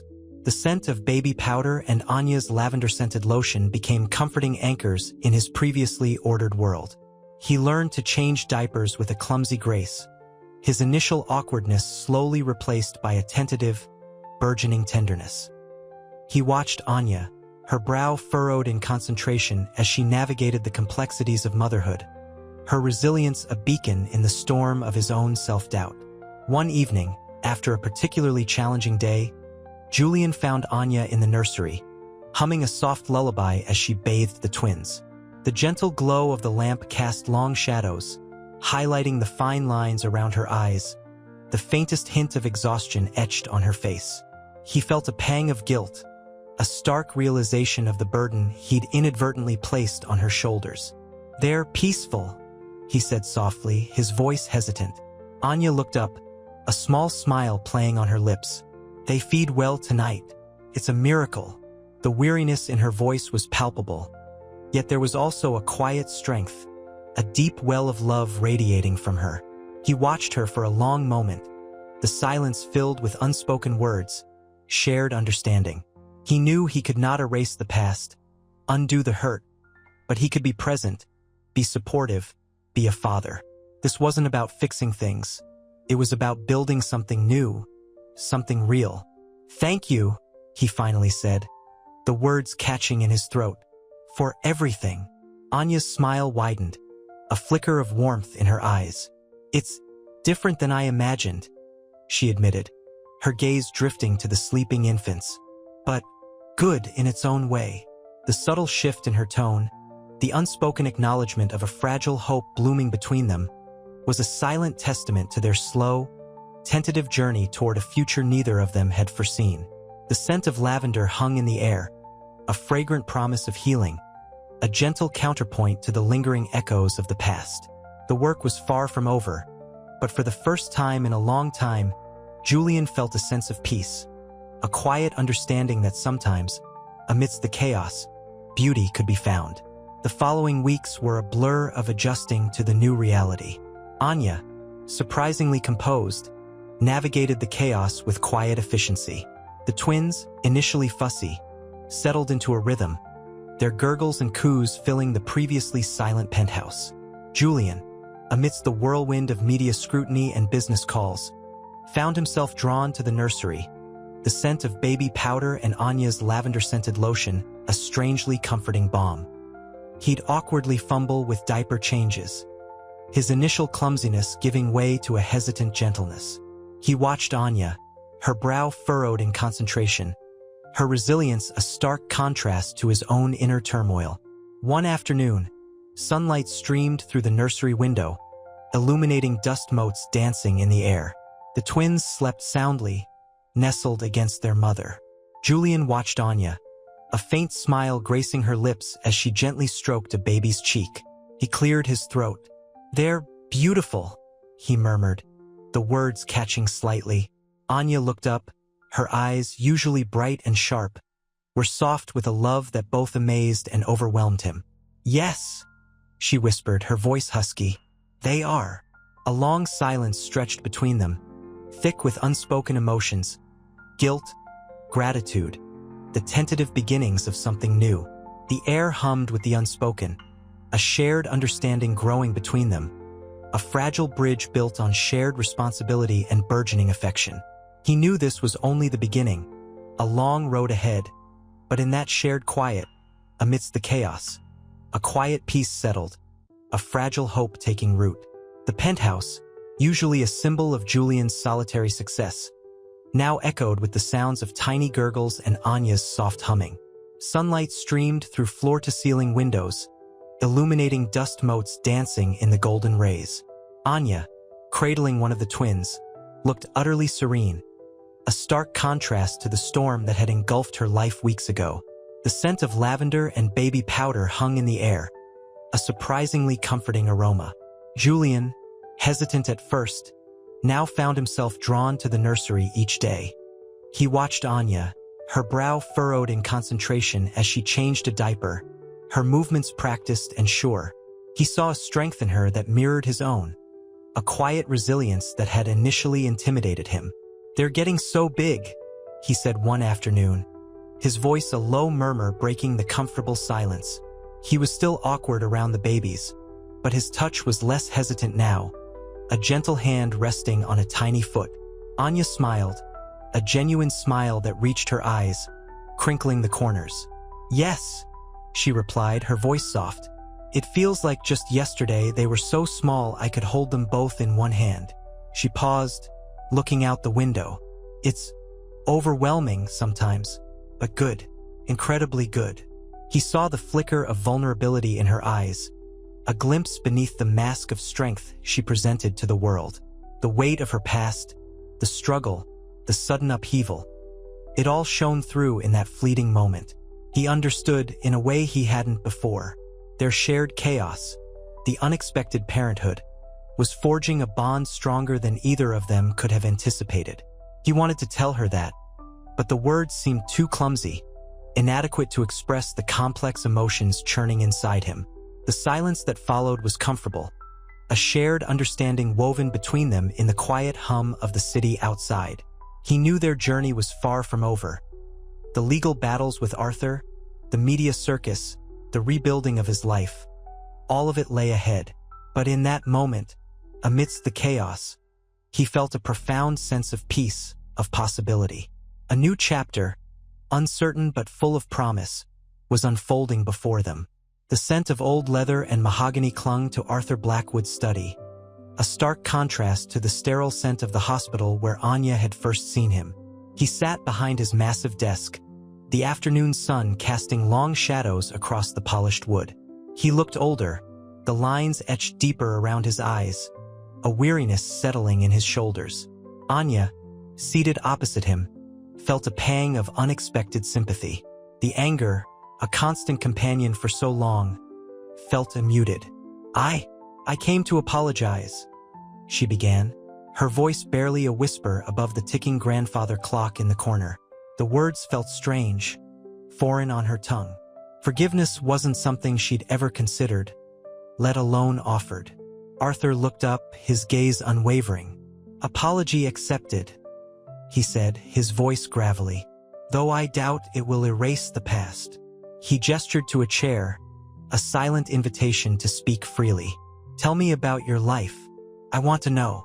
Anya hesitated, then began to recount her story, the struggles, the triumphs, the sheer determination that had driven her. She spoke of the loneliness, the fear, the endless fight for survival. She spoke of the twins, their laughter filling the silence of her apartment, their tiny hands grasping hers. Arthur listened intently, his expression unreadable, but Anya saw a flicker of something akin to regret in his eyes. He didn't interrupt, didn't offer platitudes. He simply listened, allowing her to unravel her story, to release the weight she'd carried for so long.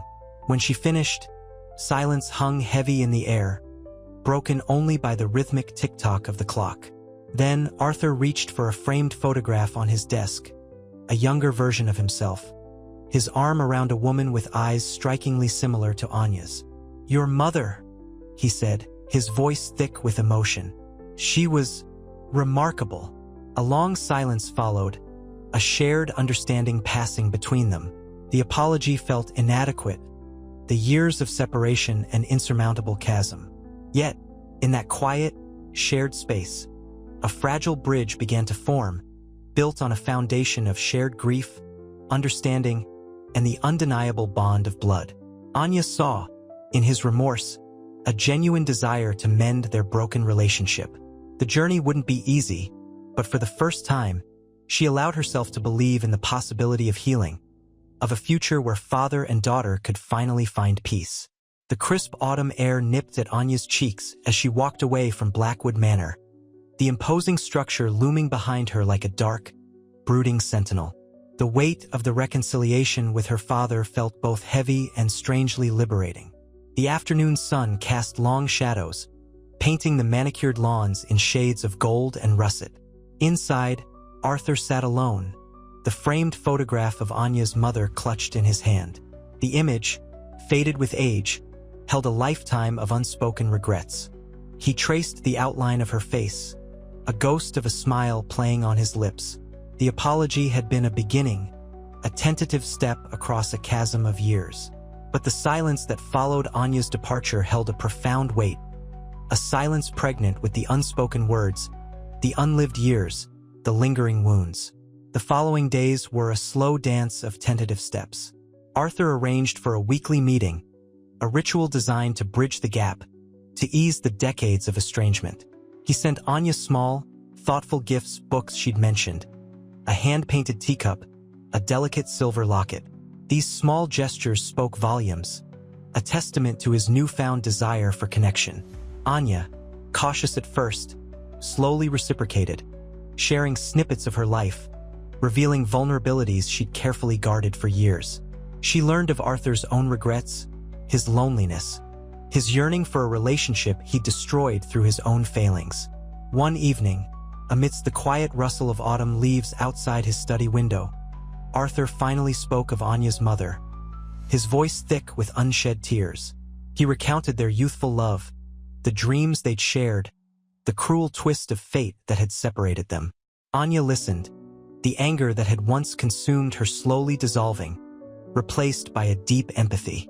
She understood, at last, the man behind the powerful tycoon, the human being burdened by grief and regret. He wasn't simply a villain, but a man flawed and deeply wounded. "I know I can't undo the past," he confessed.